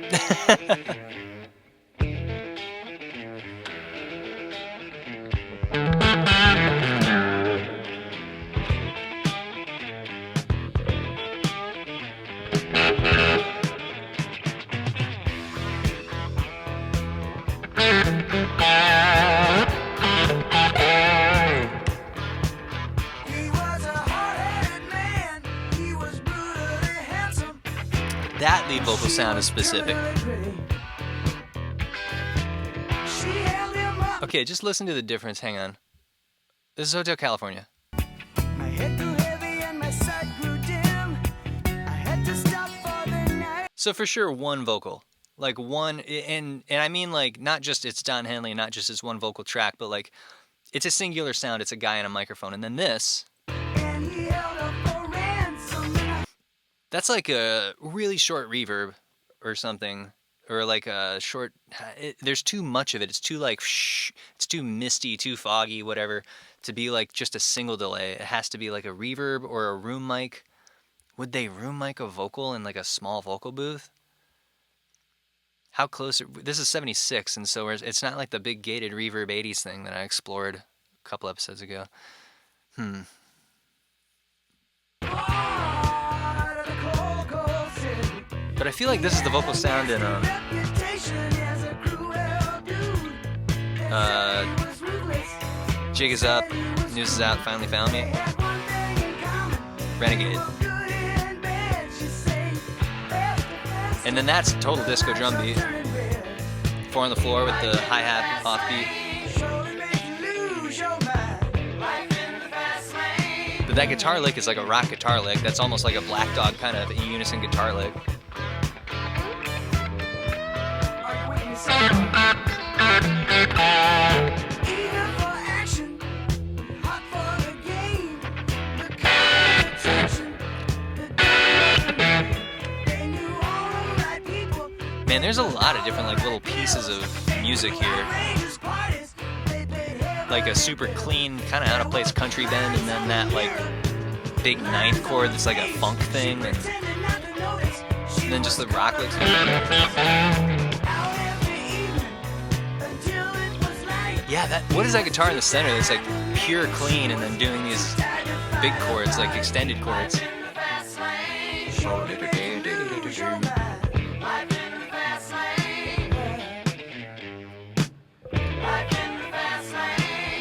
And also, like, that's a big unison lick on the guitars, but the drums and the bass aren't taking the cheese.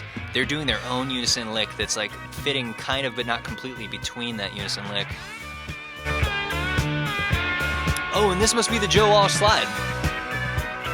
The slow Joe Walsh slide thing.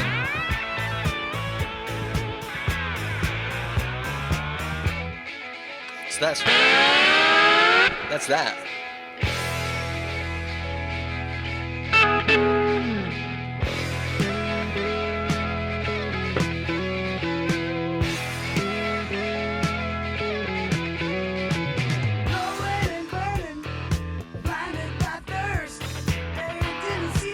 man, this is so planned out.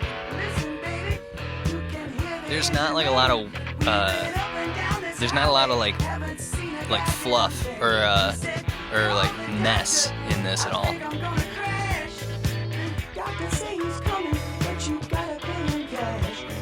Like that unison, like that guitar tone isn't the most like hard rock guitar tone, and the execution could maybe be like a little bit more pushed if they wanted it to be pushed, but like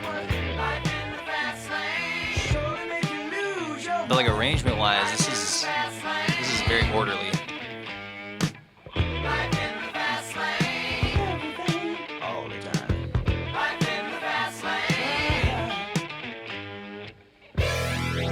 Whoa, full mix flanging.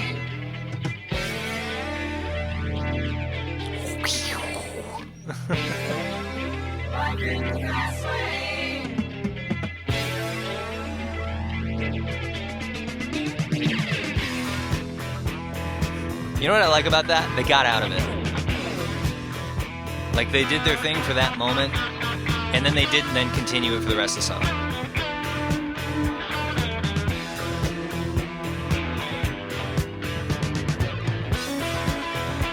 Whoa! Whoa!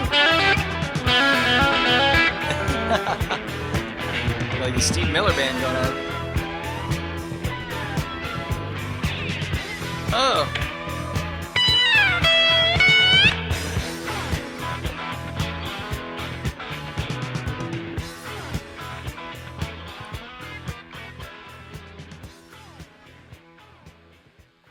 So these guitars are cool, and they're cooler than I remember them being, like especially the lead kind of stuff. So that's the first instance that we've come across of big, long, slow Joe Walsh slide guitar. So I played the pedal steel. That's like a slide instrument. And honestly, pedal steel is a bit easier in one sense, which is like you don't have to worry about bumping frets. And you don't really have to use your pinky on your left hand that much. Not everyone uses it. I choose to use it, whatever. It's my own fault. But this is a slide, and it's on my pinky right now because that's just the one that I choose to use. I like having my other fingers free to still do chords and everything. And yeah, so Joe Walsh, like when he did this slide like that, like very patient, very, very patient, because like the temptation is, if you're a guitar player, is like, oh, I want to noodle, I want to go fast, I want to. But on slide, if you did that, it's like it doesn't translate. You can't, like, it's harder to go back and forth between like positions and everything. And so he's just doing this slow, like,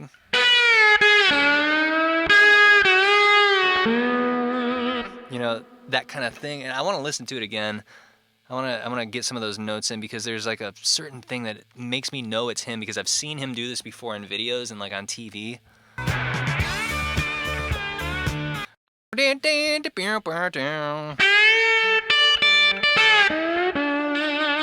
He's probably in an open tuning. That would make it easier. But that like 5-1-1, 1-5-4, 3-1. Yeah. Yeah, that kind of sound. So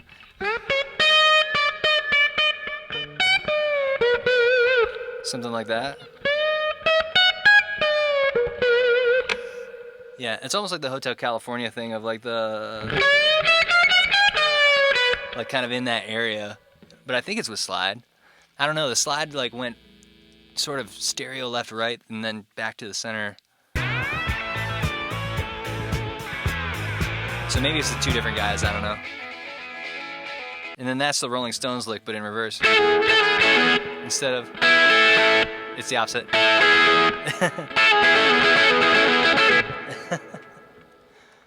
Okay, that's enough Life in the Fast Lane. What's the next one? Heartache Tonight. Cool! All right, I'm excited. Here we go.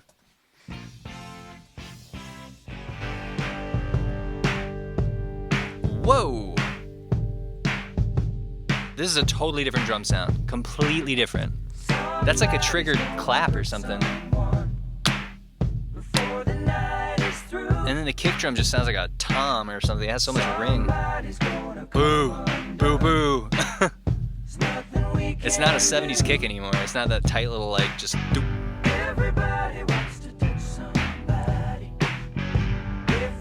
takes all night. Everybody wants to take a Also, it's kind of rare to have like 3 or 4 part harmony, just first line of the first verse. There's gonna be a heartache tonight.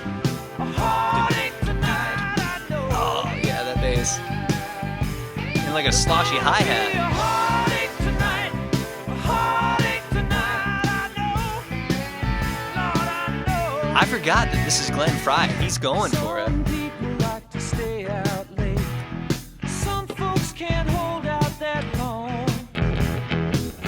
Yeah, this is G. Nobody wants to go home now. So those are high notes. Too much going on. Nobody! It's way up there. Hey, he did the thing. This Another night is slide. gonna last forever. Last all summer long.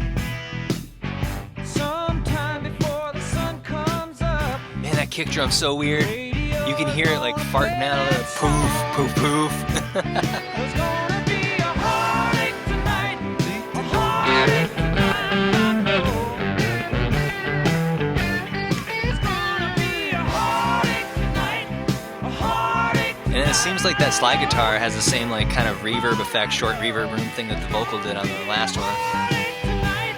The moon's shining bright. So turn right and we'll get it right. There's gonna be a heartache tonight. A heartache tonight. I know.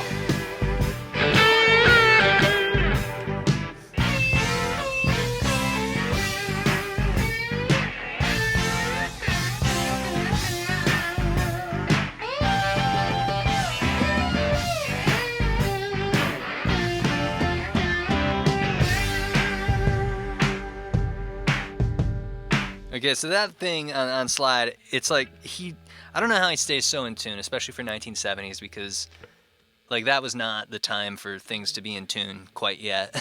But when he goes up, like getting that so in tune, and then oh man, it's like good. It's good slide playing. I'm guessing that it wasn't a million takes to get it there. I think he can just do that. It's just so different from like show-offy playing, because he's just doing mostly chord tones and then just a couple in between tones, but the touch on those and like the fact that he's not hitting a bunch of extra strings and not like farting out the notes like that, like sometimes you do when you play slide. Very cool. I just don't like that fake clap sound. Somebody's gonna hurt someone. Somebody. That's what it is. That's this song. That's what it sounded like for the past 50 years. Somebody's gonna come undone. There's nothing we can do. Everybody wants to touch somebody. If it takes all night. Isn't that cool? This is restraint. Let's appreciate this about the Eagles. So the guitars do, and they're distorted. They do that, and then it goes to a 6 chord. It's like goes to a minor chord. So, but no, the guitars don't join in on the 6 chord because there's singing happening. It's just piano. Like if you listen, it's like the guitars have their moment, then people start singing. The guitars don't even hit the 6 chord. There's nothing we can do. Here, Everybody wants to touch somebody. just keys. Guitars, If it takes all night. just keys. Everybody wants to take a little chance. And then the guitars are in on the 4. Make it and the 1. come out right. It's gonna be a heartache tonight. A heartache tonight, I know. It's gonna be a heartache tonight. A heartache tonight, I know. Let's go. This band is very good at setting up the most important thing at any moment to shine. Down to the bone, we can leave it in the parking lot, but either way, there's gonna be a heartache tonight. A heartache tonight, I know. Okay, so this is the most that I've heard Glenn Frey going for it. There'll be a heartache I forgot how hard it is on this. Like, he's just, tonight, I know.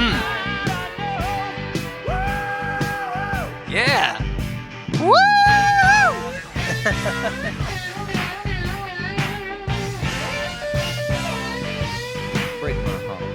Yeah, and then Walsh on that guitar.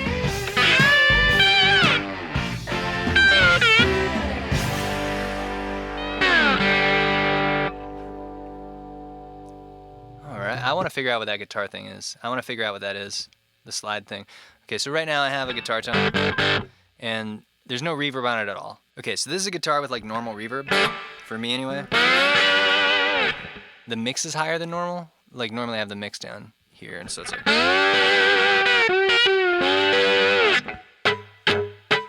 like that much. But I'm going to do it a different way. I'm going to put the reverb directly on the track because the thing that I'm hearing is almost like a room mic or something. So if it was like normal and 100% mixed, then this is what that is.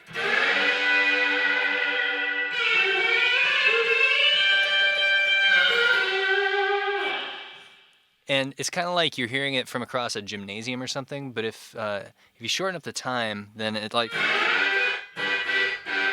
you can almost feel the size of the room get smaller and smaller a little bit. Like you're just hearing it from the kitchen when you're in the living room, that kind of thing. But I'm going to go for a different... this has so many presets. I'm going to go for a different preset. I'm going to go Vocal Booth 1, just because that'll be a bit of a different balance of stuff, I think. So, Vocal Booth.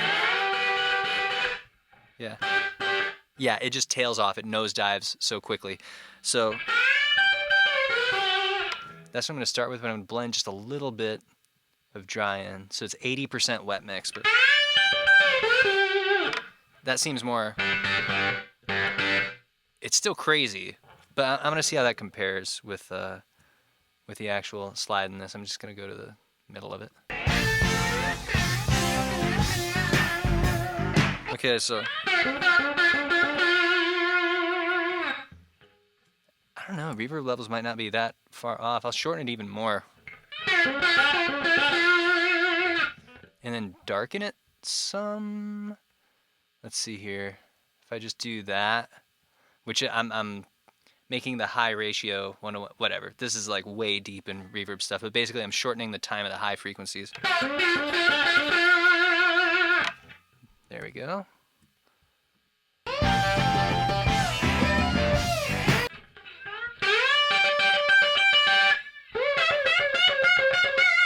I can't get that interval without an open tuning, but... so just as a comparison, as like a direct comparison of like, okay, that's if you do that. What if you didn't do that? Like... versus...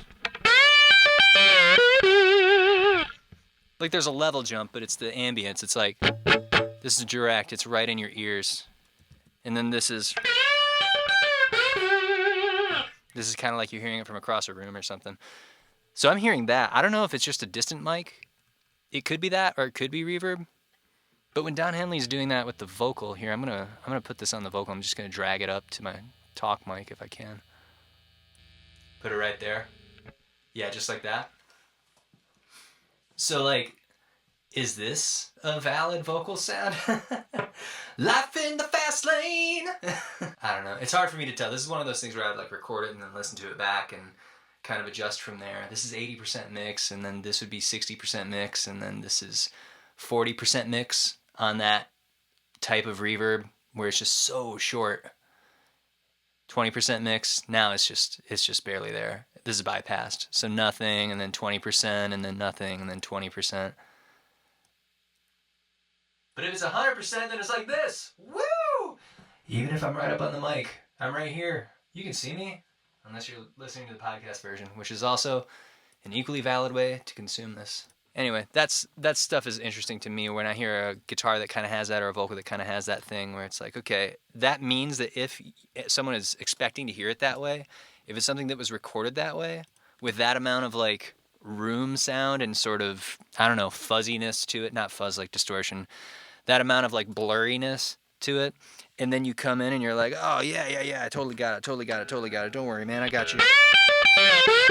Then they're gonna be like, why is it so grating and so like just between my eyeballs when I hear you play that? But then again, if you had that crazy reverb on it and then you wanted to go like,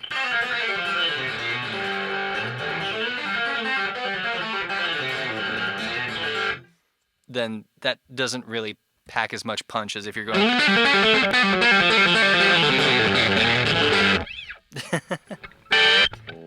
Let me remind you, I'm still on Joe Walsh's tone. This isn't mine. This wasn't made for that kind of chicken picking. Okay, I think we have 2 more songs to go. This one's called The Long Run, and I don't recognize this title. I can't conjure what this song sounds like. I think we're getting late 70s here. Yeah, 79.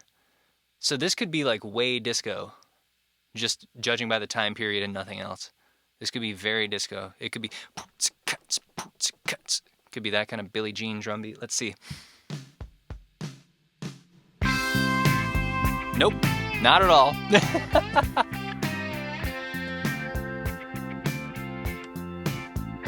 Okay, Joe Walsh guitar in the center with that slow slide. And then that kind of jangly ching ching ching ching ching on the left side.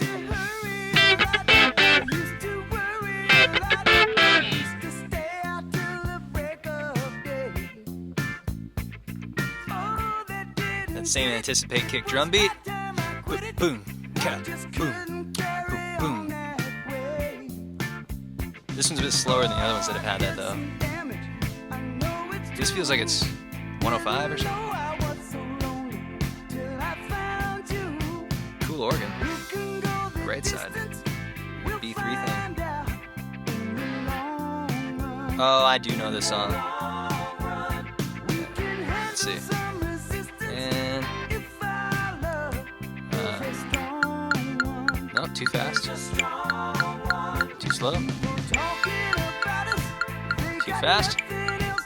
Come on, I can get it. And 4 and. Alright. Alright, so somewhere around 101. I don't expect that they actually recorded to a click. But even songs that aren't recorded to a click have a tempo. Roughly. It is a speed. It just might not stay there.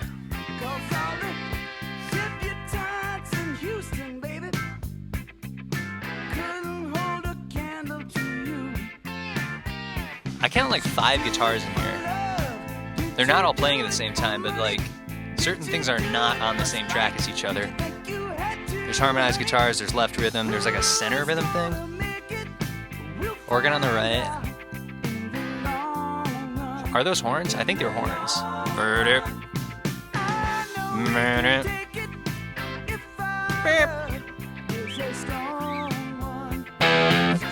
It might be a guitar, I guess.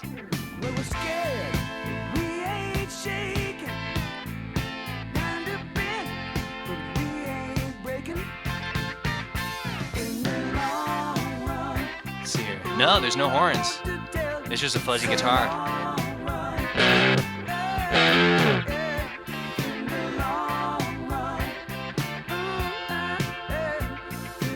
Oh, and it's Don Felder on a Hammond organ, so that's not Joe Walsh. Both of them are credited as slide guitar, Joe Walsh and Don Felder. And Joe Walsh is not credited as 6-string, neither is Don Felder. Glenn Frey's rhythm guitar.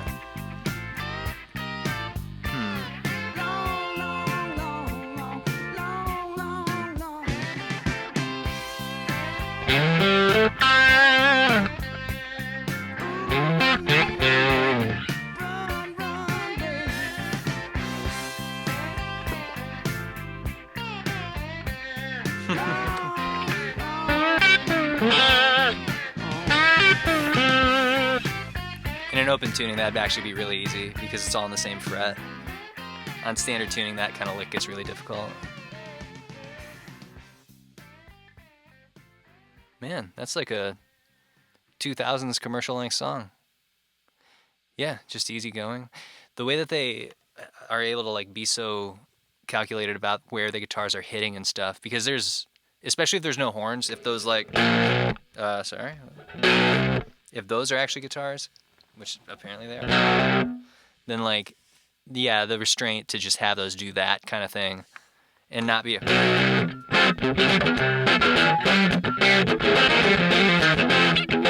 and kind of like mess around. It's just like, no. Just... and then you disappear for 2 bars until we go to the 4 chord. And then you are allowed to make that statement of, there you go, good job. Wait. Okay, back to the 1, and here's your moment. All right, take a breath.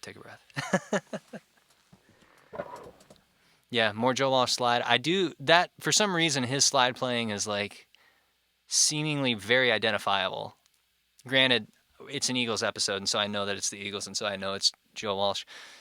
But that thing of like just that, you know.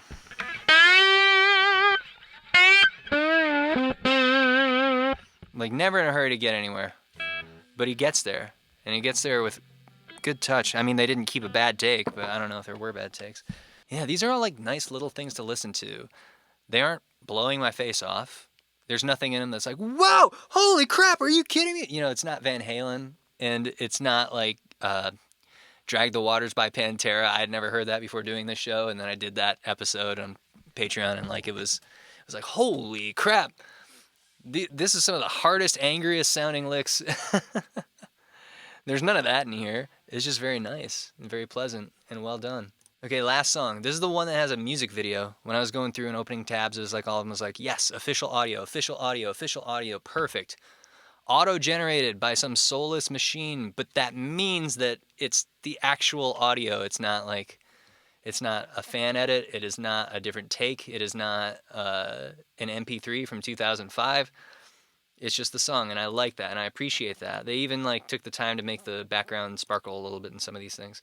But at least for this one, there's a music video. It's 6 minutes, 23 seconds. It makes me wonder if there's going to be like talking, diegetic sounds, footsteps that are added that don't make sense and weren't on the album. But I'm going to listen to this. We haven't had a ton of music videos, and so maybe it's worth putting some visuals to the band now that we have, like, I don't know, 11 songs or something that have told us what the band sounds like. So let's see. Yeah, this is sick. They're showing in-studio footage. I doubt that this is when they actually recorded the song. Just felt beater nailed it. Yeah, you know, just sometime before we start. I love that they're showing the studio. Did you get finished loading out at 2 o'clock? If I was super into this band, I would be like scanning frame by frame for just every piece of gear to give me a clue at how they were sounding. I called Linda, said I'm not coming home. I just stayed up here. Like I heard him say felt beater. That'd be good kick drum. 9, 10. 9 o'clock this morning? Yeah. Okay. Class dismissed. Is that a Chewbacca sound? 4-string Fender jazz bass. It's not a P bass. Okay, cool, good to know. I don't think it's that big of a difference, but it is a difference. It's something. They're taking their time getting to the song on this. Hey, look at that. That is a huge slide. Look at how big that is. Is that the medicine bottle? Like the literal medicine bottle where they soak the label off? Because that's huge. He has it on his middle finger. And it's just like, it's this big, like, prism. I don't know, can I zoom in on here? Yeah, I can, sweet. Yeah, look at these 72 pixels right here are a giant slide. Oh, and he's playing with the pick. He's not doing the finger stuff that I was doing. I was kind of playing with my like thumb and fingers because it's easier to mute. He's just using a guitar pick. Yeah, this will work good. Yeah, this will work good. And then the most out of tune strum ever.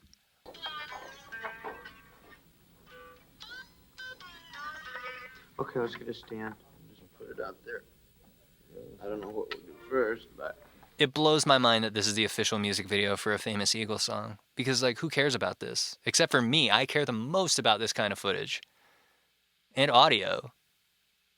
And I'm so surprised that they wasted 1 minute 25 seconds on this. It's like it's just for me. I can't tell you why. Oh, we are? Yeah. Oh, good. Look at this. You know, I don't know when this is going out, but in the past however many weeks, I'm not sure what the public perception has morphed into about my feelings on consoles, but this is cool. Consoles are cool. I think that they're cool. 1, 2, 3, 4. Oh, damn. Is this the actual take?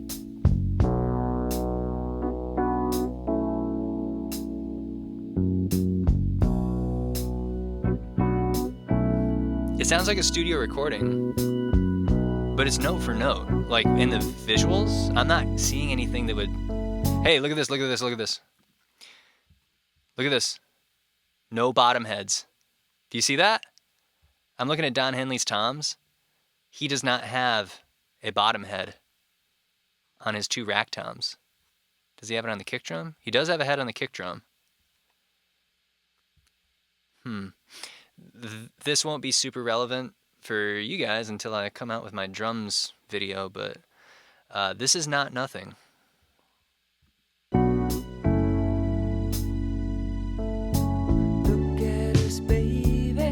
Oh, what? That's the bass player singing. Wait, what? Excuse me?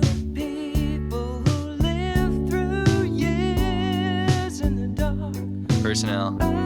Timothy B. Schmidt, lead vocals. What? I didn't know this happened.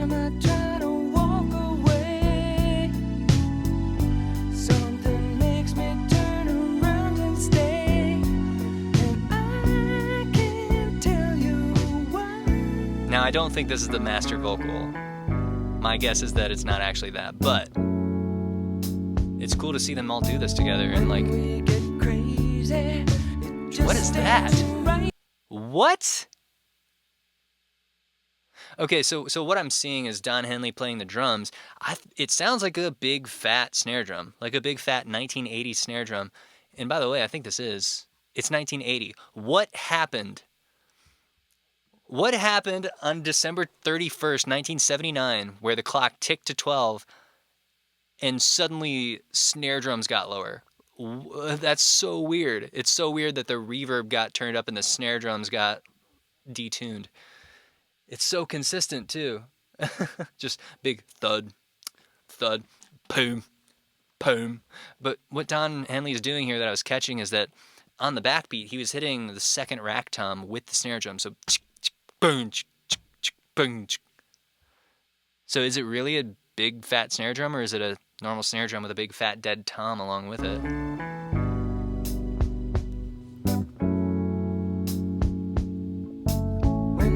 Boom. Boom. Yeah. You can hear hat, hat, hat, hat, hat, hat, hat, tom, hat, hat, hat, tom.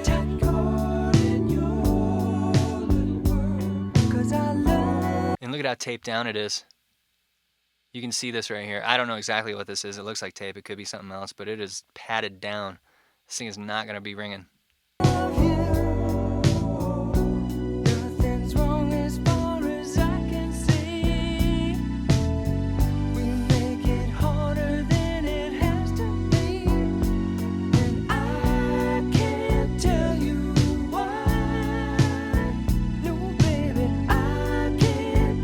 So is that an echo on the guitar? Is it a left guitar that's echoing in the right, or is it 2 different guitars?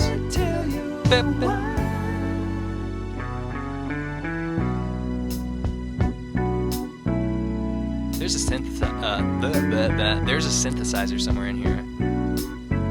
Because I see him playing the Rhodes, the electric piano, or whatever that is, the Hammond, I don't know what it is. Not a keys guy. But then there's something that's clearly like a synthesizer, unless it's actual strings. ARP string synthesizer, yeah. Joe Vitale. Vitale? Oh, that's a good guitar. So that's Don Felder, right? Yeah, guitar. No, Glenn Frey guitar solos. Alright.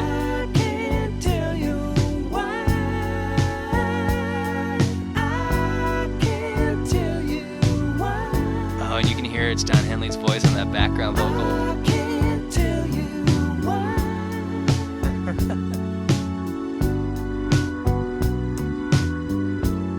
No, that's... Like, I kind of know what these guys look like. Yeah, it says Glenn Frey, Fender Rhodes, Joe Walsh, Hammond organ, Don Felder guitar. I'm not crazy in thinking this is not Glenn Frey, right? We're looking up Don Felder. We're looking up what he looks like. Don Felder, 1980.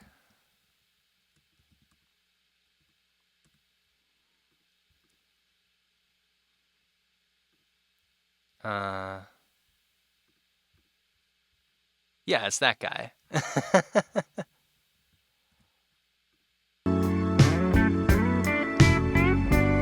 Now that's not the same take. His hands are not making those sounds, but he is playing those notes.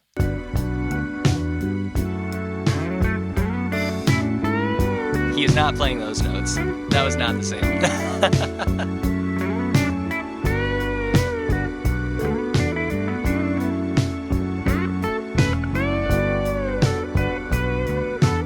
Okay, cool. So you got two keys here. This is the Fender Rhodes and this is the Hammond organ, right? But that's backwards, isn't it backwards? Joe Walsh Hammond organ, and then Glenn Frey Fender Rhodes. And then this is reversed, isn't it? Because this isn't a Hammond organ, is it?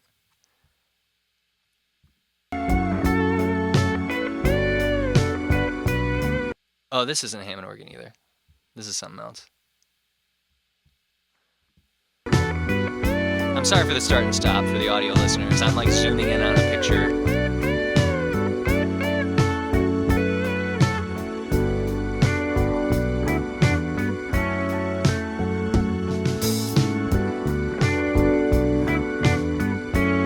Yeah, the big string synth is doing the big jazz chords with like the major nines, major 7, 9, whatever, 11, 13, whatever he wants in there.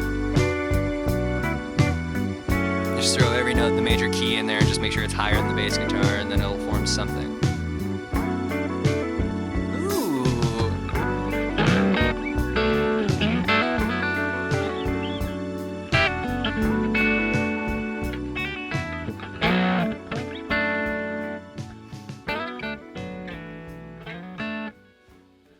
That's what the Eagles actually sound like. That little thing at the end, I like that kind of playing, and I came to it a bit late, but like, if you're doing like slow soulful stuff, doing your pentatonic scale but doing it 2 notes at a time, how would it be? And then just kind of sliding and going real light with it.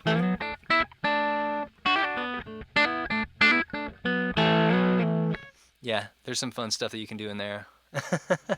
And that's what he was doing. Wow. So going into this, knowing the Eagles from Take It Easy, Desperado, Already Gone, a little bit of Hotel California, a little bit of Life in the Fast Lane or something, they seemed like more rock and more up-tempo, and I thought, yeah, they have their kind of like slower, boring songs or whatever, but you know, they're a bit like faster than that. No. They are very smooth, and they are very precise.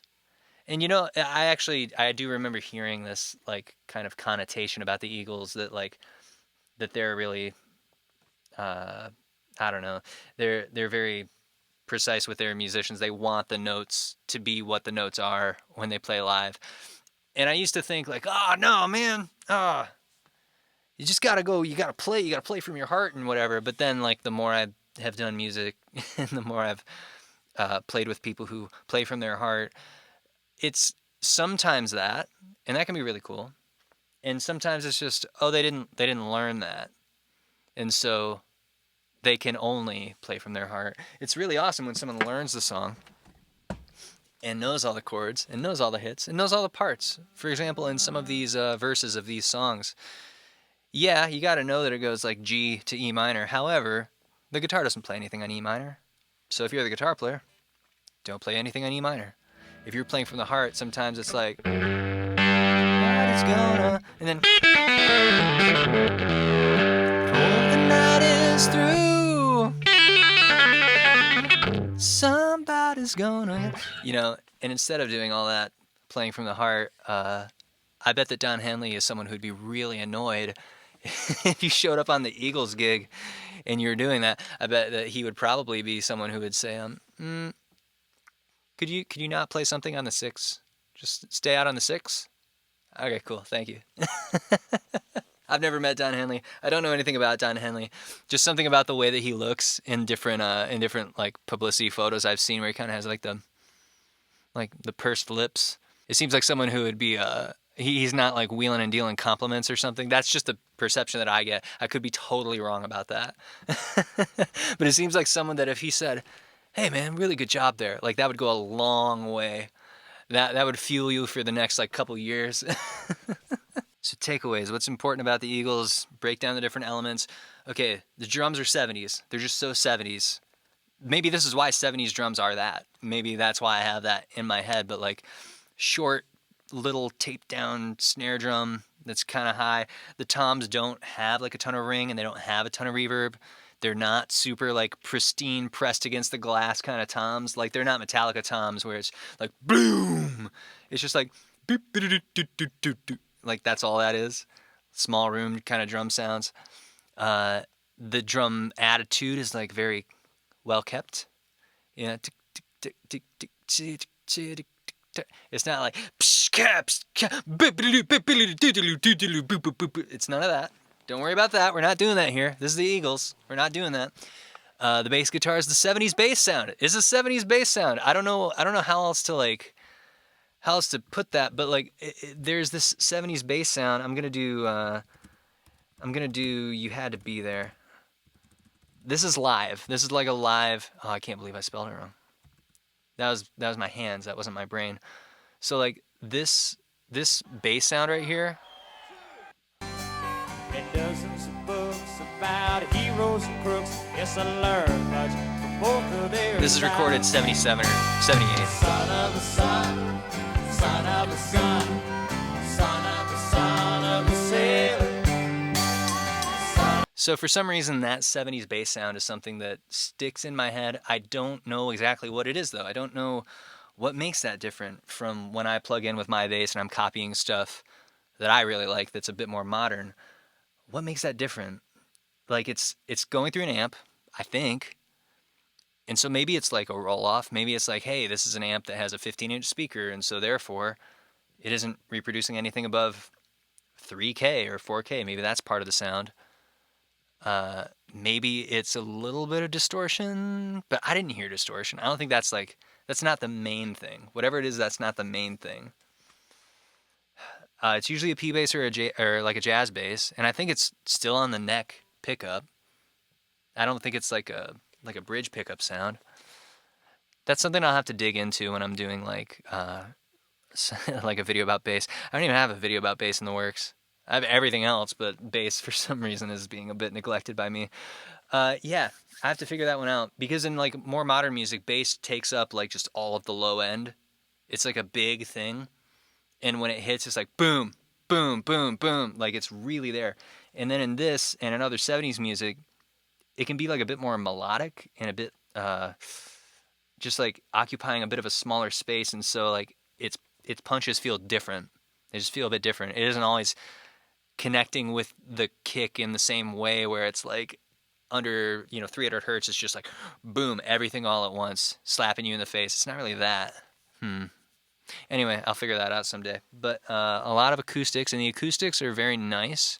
They're really well done. So like that's something that isn't always the case in 70s music.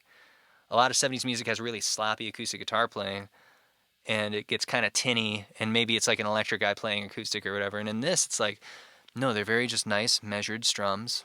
Hotel California, it's more than just strums. They're like doing some nice finger-picking kind of stuff. But very polished. It's not like highly technical. It's not bluegrass. It's not Tony Rice. And it's not like thumb-picky Doc Watson, Tommy Emmanuel. It's not like it's not doing that stuff. It's just very nice studio acoustic guitars. There was the one banjo, there's the one pedal steel. I liked those. Those were just for me. I wouldn't say that that is the sound of the Eagles. But then there's the electric guitars, and sometimes they're just bone dry clean, and sometimes they're doing those like little like Sometimes they're doing that kind of stuff, or like little runs like that. And then other times they're super distorted and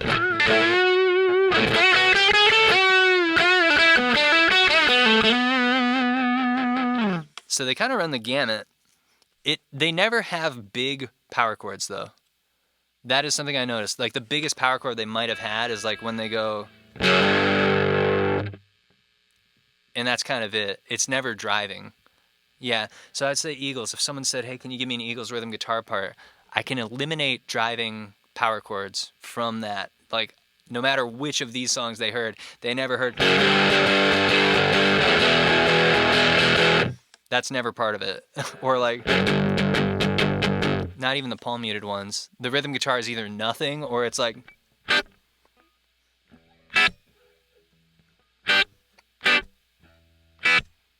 That's much more likely to be an Eagles rhythm guitar part. The vocals, just big, beautiful harmonies. And like a lot of other stuff in this, the mixing seemed to not get in the way. I think the arrangements didn't get in the way. The playing didn't get in the way. Like execution-wise, everything was just like good.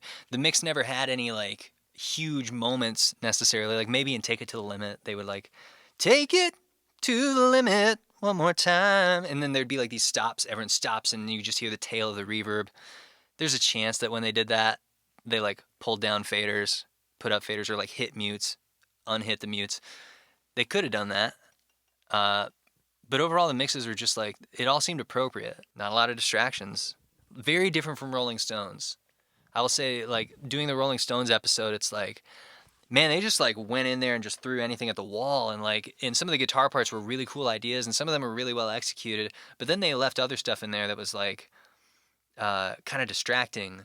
And I didn't hear any like super distracting parts in here. Like there was nothing in there that was like that screamed at me to mute it. I think that they did the muting themselves if there were unflattering parts of stuff that they recorded. Cool. Next segment, one piece of gear. One piece of gear.